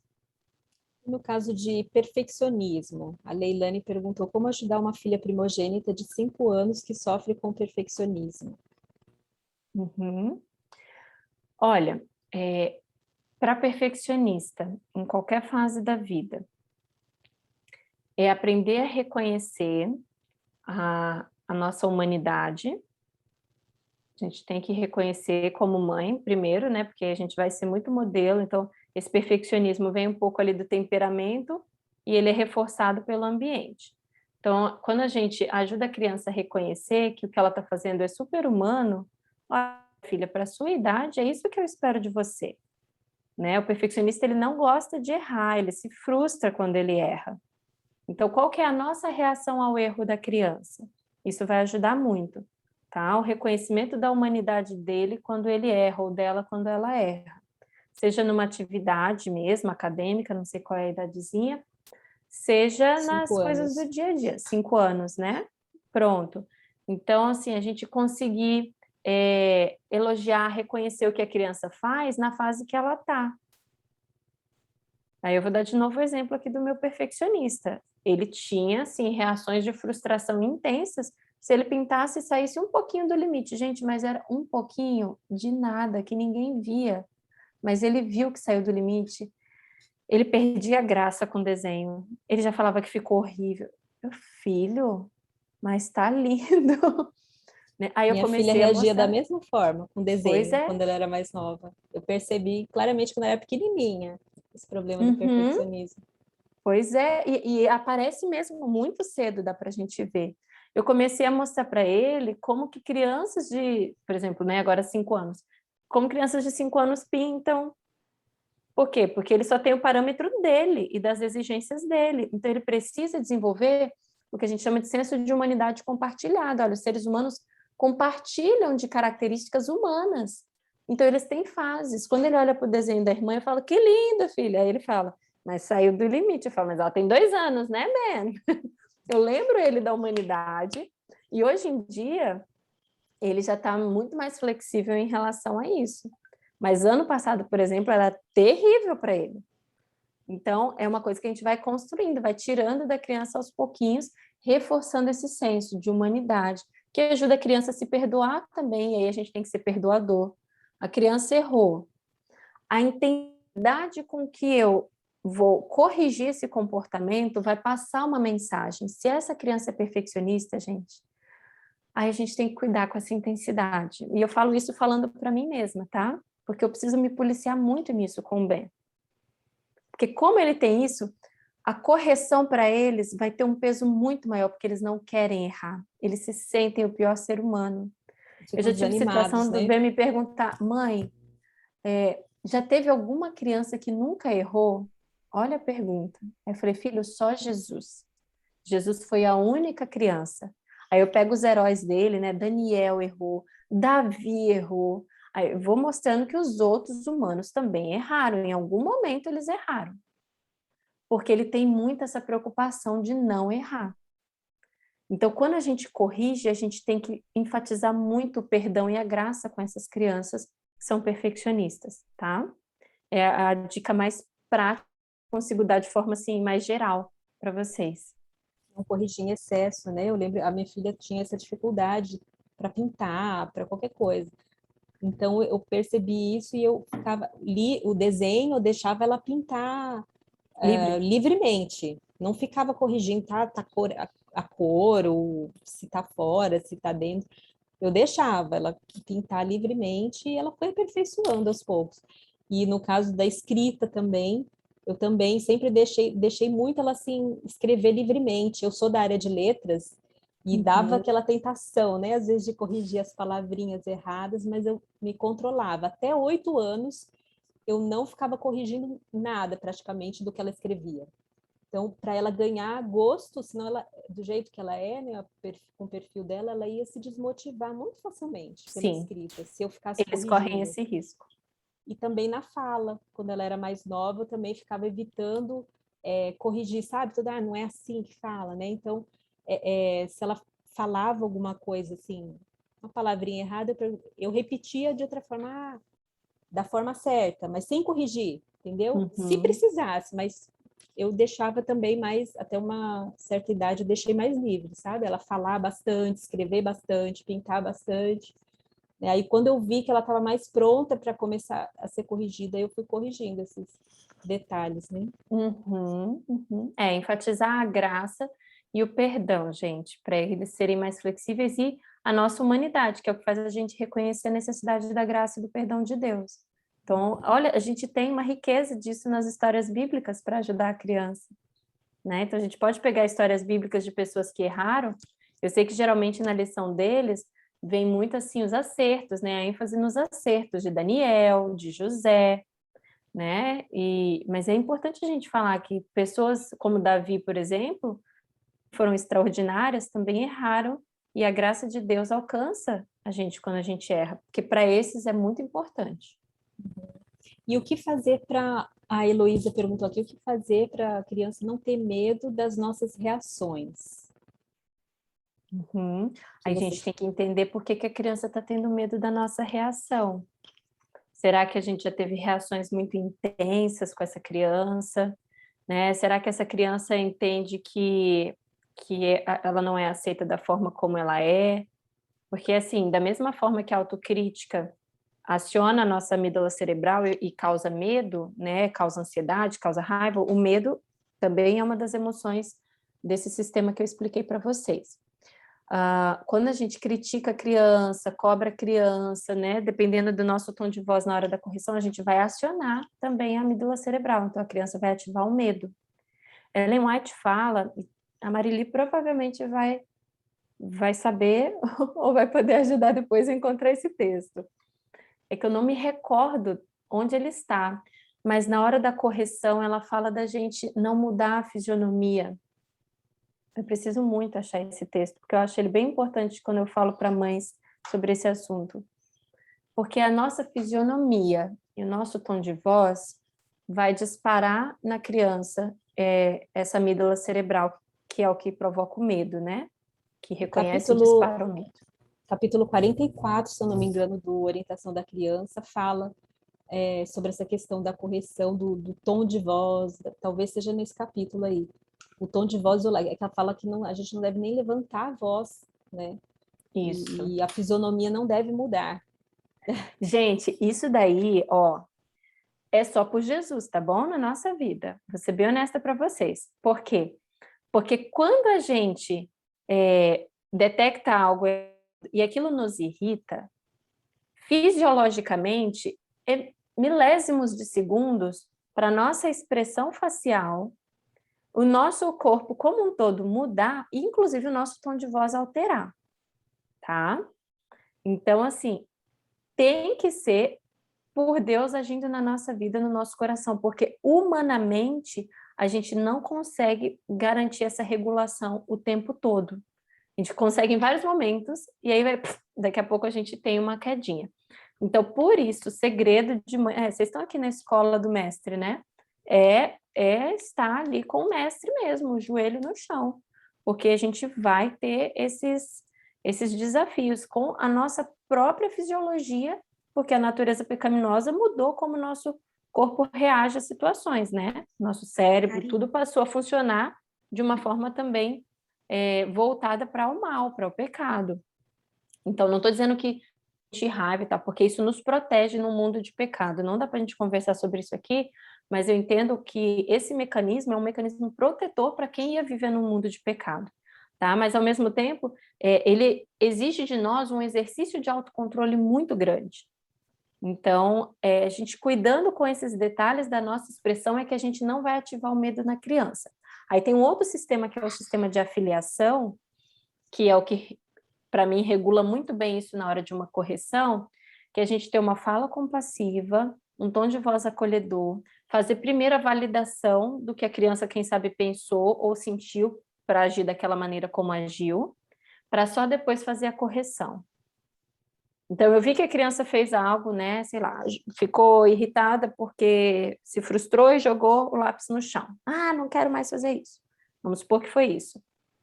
Aí eu posso ir lá e falar brava com a criança, eu posso ir lá e falar firme com a testa franzida, né, não gritei e tal, mas franzi a minha testa, eu olhei bem séria com a criança percebeu que eu não estou brincando, que eu não estou tranquila. Ela vai ativar a amígdala cerebral, ela vai sentir medo.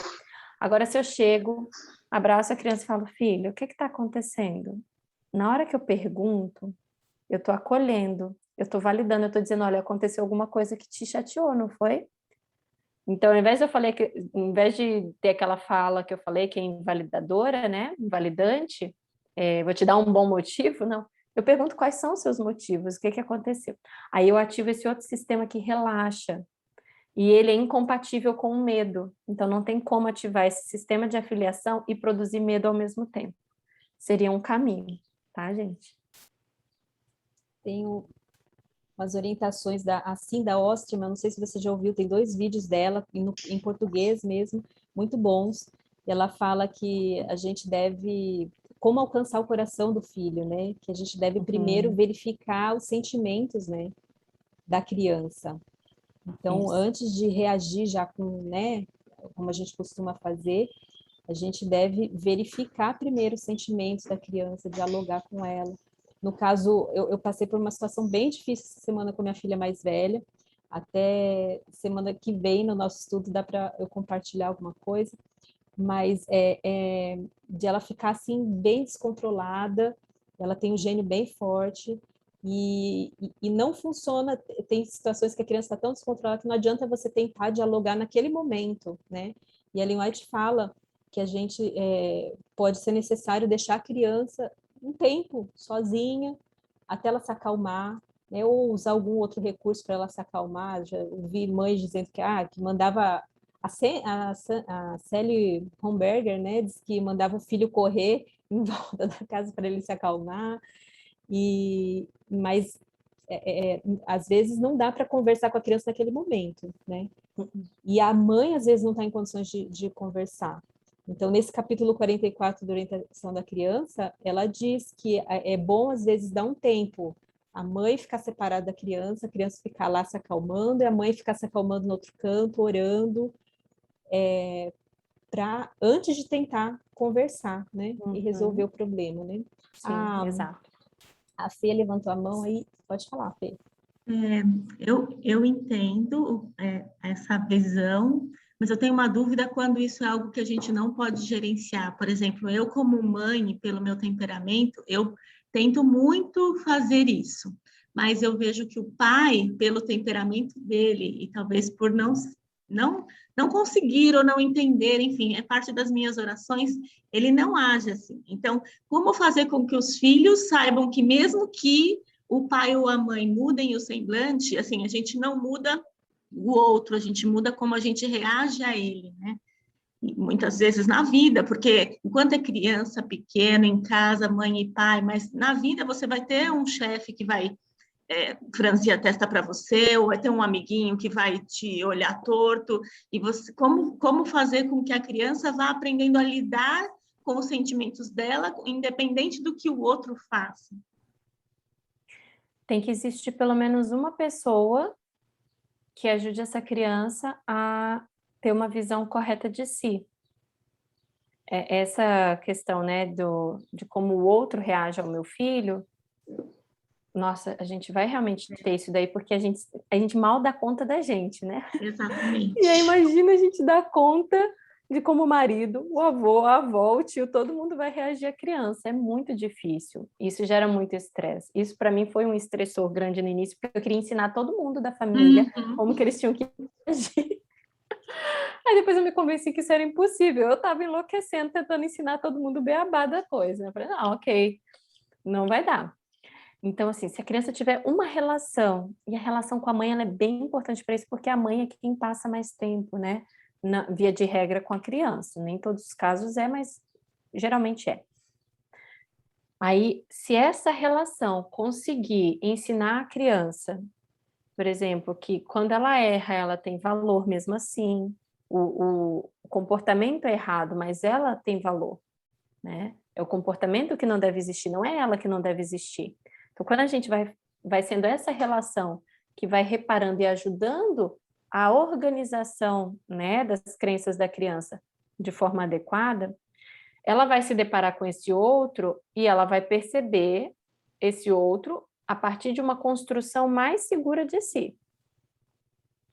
Então, ela vai entender que não há um problema nela, há alguma coisa nesse outro. Por quê? Porque a minha mãe me trata diferente. Entende? Da mesma. Então, assim, quando a gente como a gente não vai controlar, a gente tem que pensar novamente aquilo que eu falei. Como é que um problema pode ser uma bênção? Pode ser uma bênção mesmo que a criança conviva no dia a dia com um parente, um pai, um tio, uma avó, que acabe tendo essas reações. Por quê? Porque na vida vai ser assim, vai ter um chefe que grita e tal, e essa criança tem que aprender a se posicionar. Essa criança tem que aprender a olhar e pensar, ok, isso que ele está fazendo fala sobre ele, né? Quando ele for um adulto, né? Então, como que vai aprender isso? Porque ele foi desenvolvido, o olhar dele sobre ele mesmo de forma tão segura, a partir dessa relação com a mãe, por exemplo, que quando ele está diante disso, ele entende que aquilo não é a forma como ele deve ser tratado. Ele não acha que é aquilo que ele merece, entende? E isso é desde muito cedo, tá, gente? Como eu falei, eu já errei bastante. Teve uma vez que a Rebeca, ela aprontou no banheiro, e eu já estava num dia, assim, de um turbilhão de coisas, e eu levei o tom de voz com ela, e eu nunca tinha levado o tom de voz com a Rebeca. Ela já tinha 2 anos, foi esse ano essa situação. Ela olhou para mim, mas ela foi bem clara comigo, sobre eu não ter sido respeitosa com ela. E ela só tem 2 anos. E eu fiquei sem graça, eu fiquei envergonhada de ter levado o tom de voz com ela daquela forma. E aí depois, né, compassivamente eu disse para mim mesma, mas ela só foi capaz de me dizer aquilo porque eu ensinei a ela o respeito próprio. Ela sabe que as pessoas não podem tratar ela assim, que ela tem valor. Então eu me consolei, eu falei, ok, eu errei, mas eu acertei também quando eu ensinei a ela como ela deve ser tratada. E ela fala, se alguém trata ela mal, ela fala, eu não gostei por você ter feito isso, e ela sabe desse o comportamento do outro que ela não gostou e o que ela sentiu. Ela é bem novinha, mas ela já é capaz. O irmão também ensinou muito isso a ela, e é uma das vantagens uma das funções do primogênito, né? Ensina muito. Então eu ensinei ele, por exemplo, como que se acalma. Praticamente não precisei ensinar ela, ele mesmo ensinou como que ela faz para se acalmar. Então ele ensinou ela os recursos que eu ensinei a ele. E aí o primogênito ajuda nisso também, na construção desse valor, né? Ajudando a criança a saber, olha, ninguém pode te tratar assim, né? Que eu ensinei a ele, eu ensinei a ela também, mas em alguns aspectos ele mesmo ensinou várias coisas a ela. Então, ó, ela bem pequenininha, com 2 anos, ela conseguiu reconhecer que aquele comportamento meu falava sobre mim, não sobre ela. Tá? Então, a gente não pode sofrer com aquilo que está fora do nosso controle. Se não está no nosso controle, não serve nem para a gente sofrer, gente. A gente tem que aderir a essa filosofia. Não está no meu controle, então nem o meu sofrimento isso vai valer. Eu tenho que focar no meu controle, tá bom?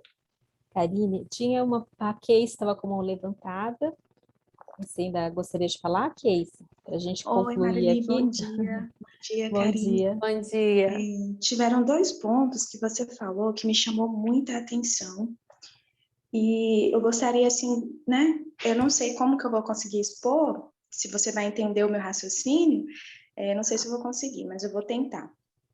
Na parte que você falou da mãe, né? Quando o nosso cérebro ele é dividido em 3 partes. E uma delas, a gente tem algumas reações, como a falta de paciência, né? Que você foi colocando.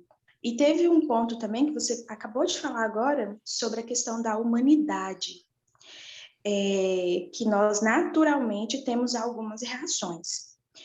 Quando eu me deparo com alguns textos da senhora White, quando ela fala nos materiais de 1888, ela se retrata esses comportamentos como pecado, que a minha falta de paciência, meu ódio, minha ira, rancor, tudo isso é pecado. E quando eu entendo e compreendo que isso é pecado, que isso me separa de Deus, me faz eu me render e eu também confessar isso diante de Deus. E quando eu confesso, ele trabalha na minha mudança, certo? Então, assim, o que eu entendi? Que esses tipos de comportamento, eu não posso entender que isso é naturalmente da humanidade, mas sim entender que é pecado e que me separa de Cristo. E se eu entendo isso, eu tenho que lutar contra esses comportamentos. É assim que a psicologia ensina, porque me gerou um conflito entender isso. Uhum. Eram 2 perguntas ou é só essa? Não, na verdade, são 2 que se juntaram, né? Ah, tá. Não, que eu estava apontando aqui para depois não perder na segunda pergunta. Ok. Tá, então vou deixar mais clara essa parte, sim. Bom, se eu for falar pela psicologia, a psicologia não vai entrar nesses aspectos espirituais, tá? Então, daí a gente já exclui que a psicologia não vai avançar nesse campo. Algumas linhas até entram, mas eu nem acho bom que a psicologia entre no campo espiritual, porque a psicologia não tem autoridade para falar de espiritualidade, na minha visão.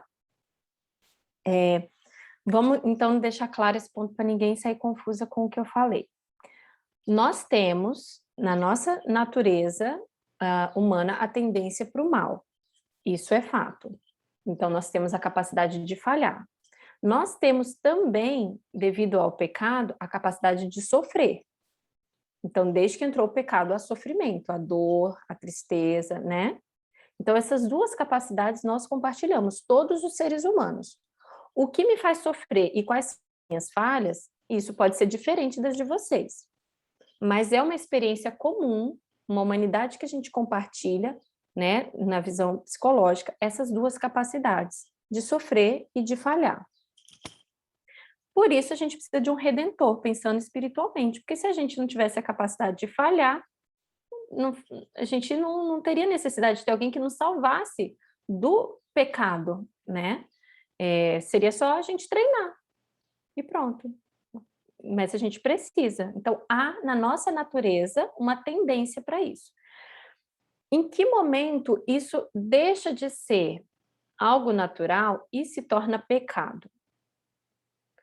A palavra de Deus, ela vai nos ajudar a distinguir isso, que há o que a gente sente e há o que a gente faz, tá? Quando, por exemplo, a gente lê irai-vos e não pequeis. Há uma distinção entre o sentir e o pecar, e o agir. Então, ficar com raiva, sentir indignação, ficar triste, ficar frustrado, né? Sentir essas coisas, sentir. É pecado? O sentir imediato, não. O alimentar o sentimento, sim, que é um comportamento de ruminação, que a gente chama. O que é esse comportamento de ruminação? Quando eu fico, né? Sabe o que a vaca faz? De ficar ruminando? Então ela volta e fica mastigando aquilo, e aquilo fica, né? E volta. É a gente fazer isso com as emoções. Aí eu tô pecando.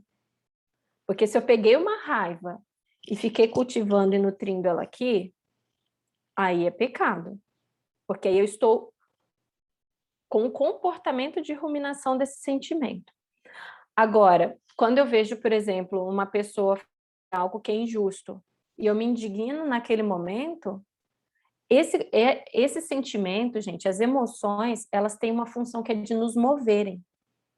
Então, isso vai fazer o quê? Vai disparar no nosso corpo as reações fisiológicas que a gente precisa para se mover.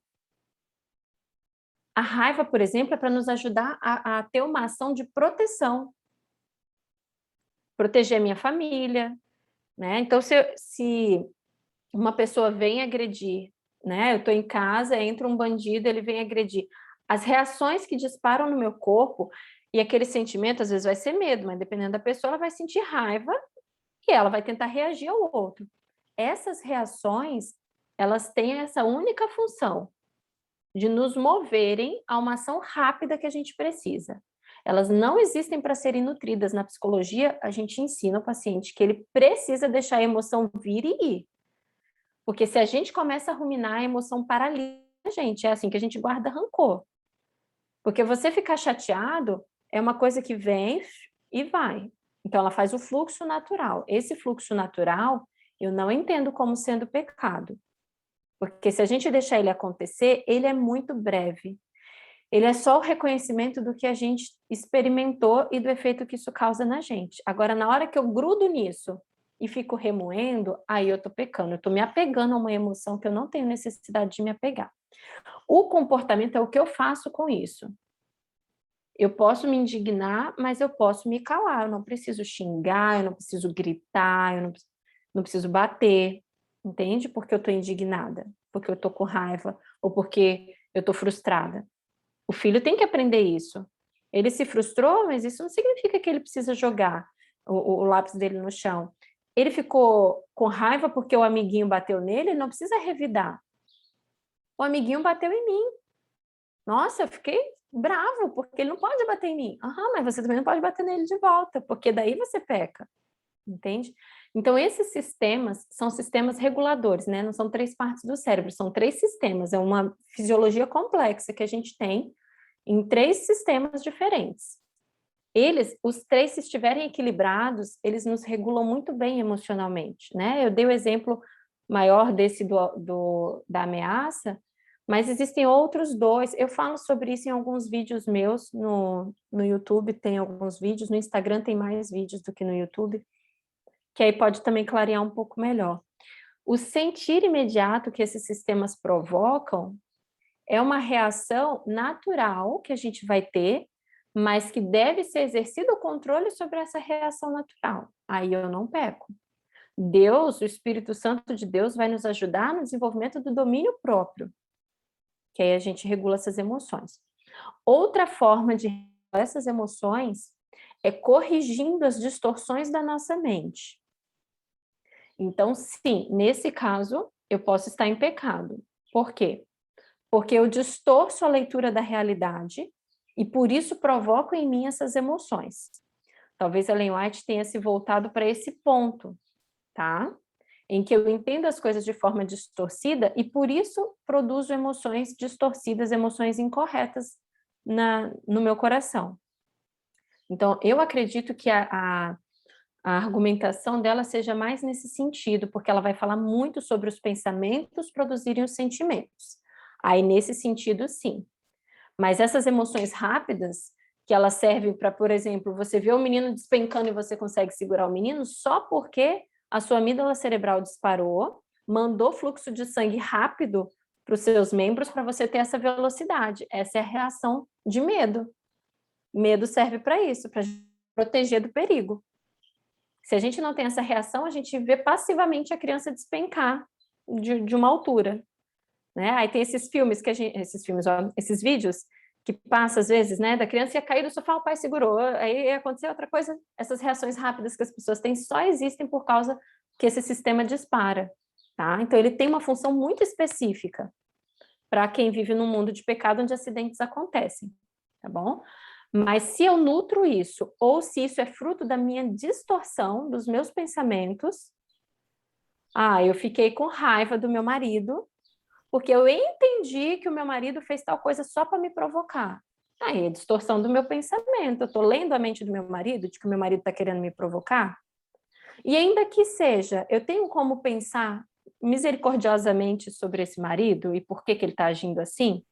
Então, aí é uma emoção produzida pelas minhas distorções. Essa sim, aí eu entendo que enquadram nesse ponto.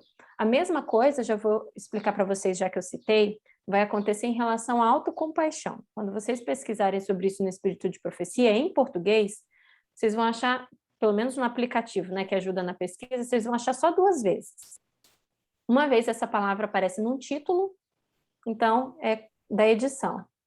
Outra vez aparece no texto, que aí eu imagino que a tradução está correta, mas o significado não é o mesmo que a gente dá na psicologia. Na psicologia, o que Ellen White chama de autocompaixão, a gente chama de autopiedade, que parecem ser sinônimos, mas a gente diferencia na psicologia. A autopiedade a gente não apoia, tá? Nem na psicologia. Porque a autopiedade é esse olhar de coitadinha de mim, ai de mim, pobre de mim.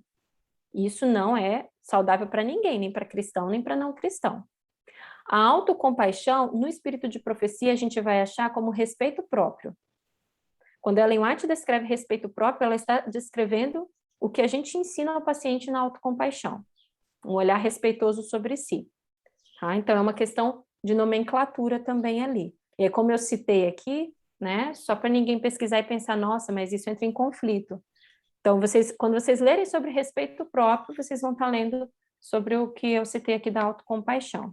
Né? Então, no respeito próprio, você se trata não como a pior mãe do mundo, você reconhece o seu erro, se arrepende dele, né? Mas se respeita também como pessoa.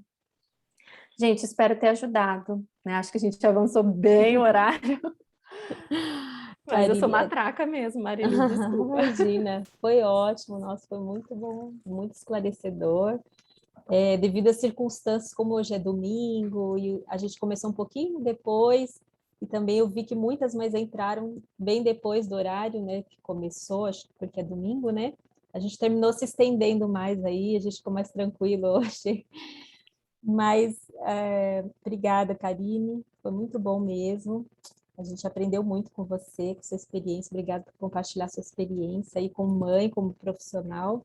E esse assunto aí que a Casey levantou, É um assunto difícil, né, da gente entender. Eu tenho estudado sobre isso também para entender melhor. E a gente pode continuar esse assunto aí no próximo estudo, porque vai ser sobre a infância de Jesus, e a gente vai ver como Jesus foi obediente, e envolve essa questão, né, do pecado, né, da natureza humana de Cristo. Então, é um assunto difícil aí, e a gente pode continuar tentando entender melhor esse assunto, né? Então, obrigada pelas respostas aí, as perguntas, as dúvidas das mães, e convido todas aí para participarem do próximo estudo, que vai ser o estudo 12, sobre a verdadeira educação, um assunto crucial, muito importante, porque ele é baseado no capítulo 7 do livro Desejado de Todas as Nações. Vai ser sobre a infância de Jesus. É um capítulo assim incrível. Então não percam esse estudo, participem. Assim que possível eu costumo compartilhar o guia atualizado na terça-feira, né? Então provavelmente na próxima terça-feira vocês já tenham aí o guia de estudo para fazerem esse estudo 12, e aí na próxima terça-feira a gente já pode conversar aqui sobre esse assunto, tá bom? A Karine está convidada aí para participar sempre que puder, que quiser, tá bom? Marili, Oi. você deixa só... alguém pergunta aqui como que eu ensinei o Ben a se acalmar. Não vai dar para eu explicar aqui, né, até pelo tempo, mas lá no Instagram da Pequenina Luz, que está muito desatualizado, gente, mas lá o conteúdo, eu fiz uma oficina bíblica das emoções. Então, acho que foram 5 lives que eu fiz, com atividades, assim, sugerindo formas de trabalhar a partir da Bíblia as emoções com as crianças.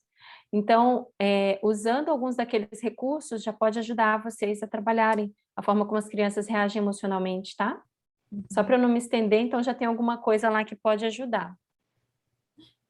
Tem criança aqui Chegando, né? acordando aqui, ó. Fala, oi!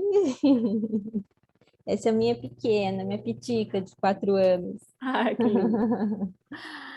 Então, realmente, a gente precisa terminar, né? Eu tô vendo que a Júlia tá ali também, né, Júlia? As crianças estão acordando. Mas a gente continua depois desse assunto. Obrigada, viu, Karine? Deus abençoe você, sua família. E se alguém quiser conversar com você ou fazer alguma consulta com você, pode fazer? Quer passar o seu contato? Pode passar o meu contato, meu WhatsApp, eu uso o Instagram Atendimento Psi, é o que eu consigo atualizar com frequência, os demais eu não consigo, então, mas por lá eu tenho postado bastante coisa para ajudar mães também. Vou escrever aqui que eu acho que vai ficar mais fácil o Instagram. Eu citei também lá daí. no nosso Instagram do Ministério Familiarizando, citei o da Karina, dá para vocês acharem lá também, na última publicação que eu fiz do banner, né? Isso, lá você colocou o meu pessoal, aí lá no meu pessoal tem também indicação para esse. Uhum. E atualmente eu não consigo mais atender pacientes, então eu estou com a agenda fechada já tem alguns meses, mas eu tenho uma equipe de psicólogas, todas adventistas, que trabalham comigo. Nós somos agora em 8, então eu coordeno essa equipe, e aí eu tenho feito direcionamento para elas atenderem as pessoas que têm chegado. Tá? Então é como eu consigo atualmente atender as necessidades das pessoas, e através das lives ou das oficinas que eu tenho feito. Isso eu tenho promovido, volta e meia no meu Instagram, eu lanço alguma oficina, algum tipo de programa mais em grupo para ajudar. Tá ótimo. Então, para a gente concluir, vamos fazer uma oração? Karine, você poderia fazer uma oração para a gente, por favor? Claro. Querido Deus, nós te louvamos, Pai, porque a tua misericórdia se renovou em nossa vida, nos deu a oportunidade de estarmos com vida e saúde nesta manhã de domingo. Obrigada, Senhor, pela tua paz, pela tua graça e pelo teu perdão.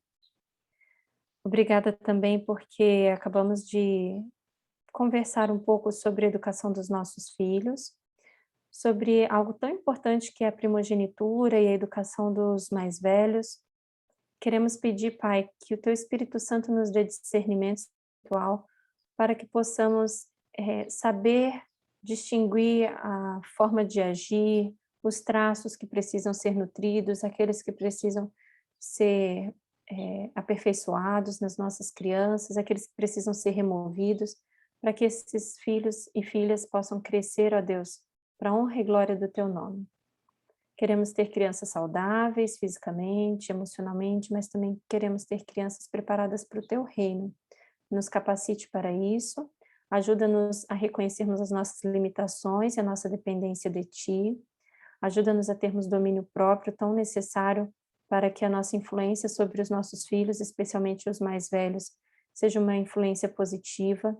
Ajude-nos a termos atitudes reparadoras, para que aquilo que ficou deficiente, negligente ou em excesso possa ser reparado ainda hoje, e que tenhamos, ó Deus, sintamos a Tua paz e o Teu conforto tão necessário para a maternidade, especialmente a maternidade cristã. Dá-nos um bom domingo, abençoe as nossas famílias, que elas sejam pequenas luzes nesse mundo de trevas e que ajudem outras famílias a conhecerem também a alegria da Tua salvação. Em nome de Jesus, amém. Amém. Obrigada a todos pela presença e até a próxima terça-feira. Não essa terça-feira agora, né? Na outra semana.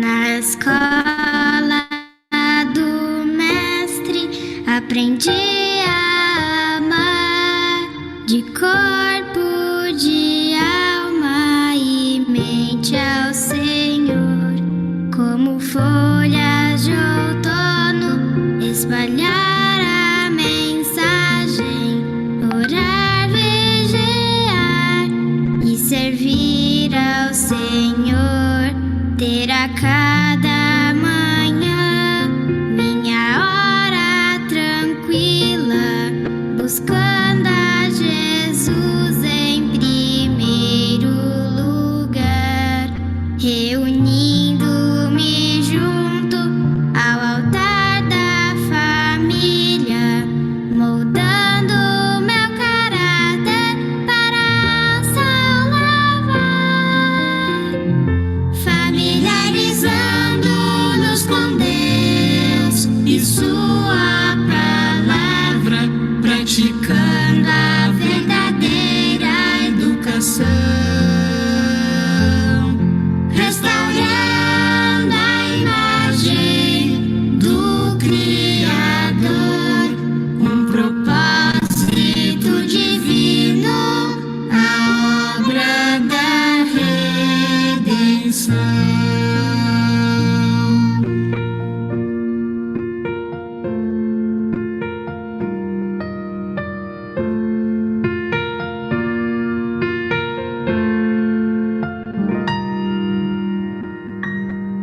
A primeira lição deve ser conhecer e compreender a vontade de Deus, lendo seus atributos nas coisas que fez. Eu me fortaleço, me aproximo de Deus. Foi assim que aprendi as palavras da vida, ao me sentar, levantar e andar. No meu lar compreendi a minha missão, a mensagem ao mundo eu vou proclamar, familiarizando-nos com Deus e Sua palavra, praticando a verdadeira educação, restaurando a imagem do Criador, um propósito divino, a obra da redenção, familiarizando-nos com Deus e Sua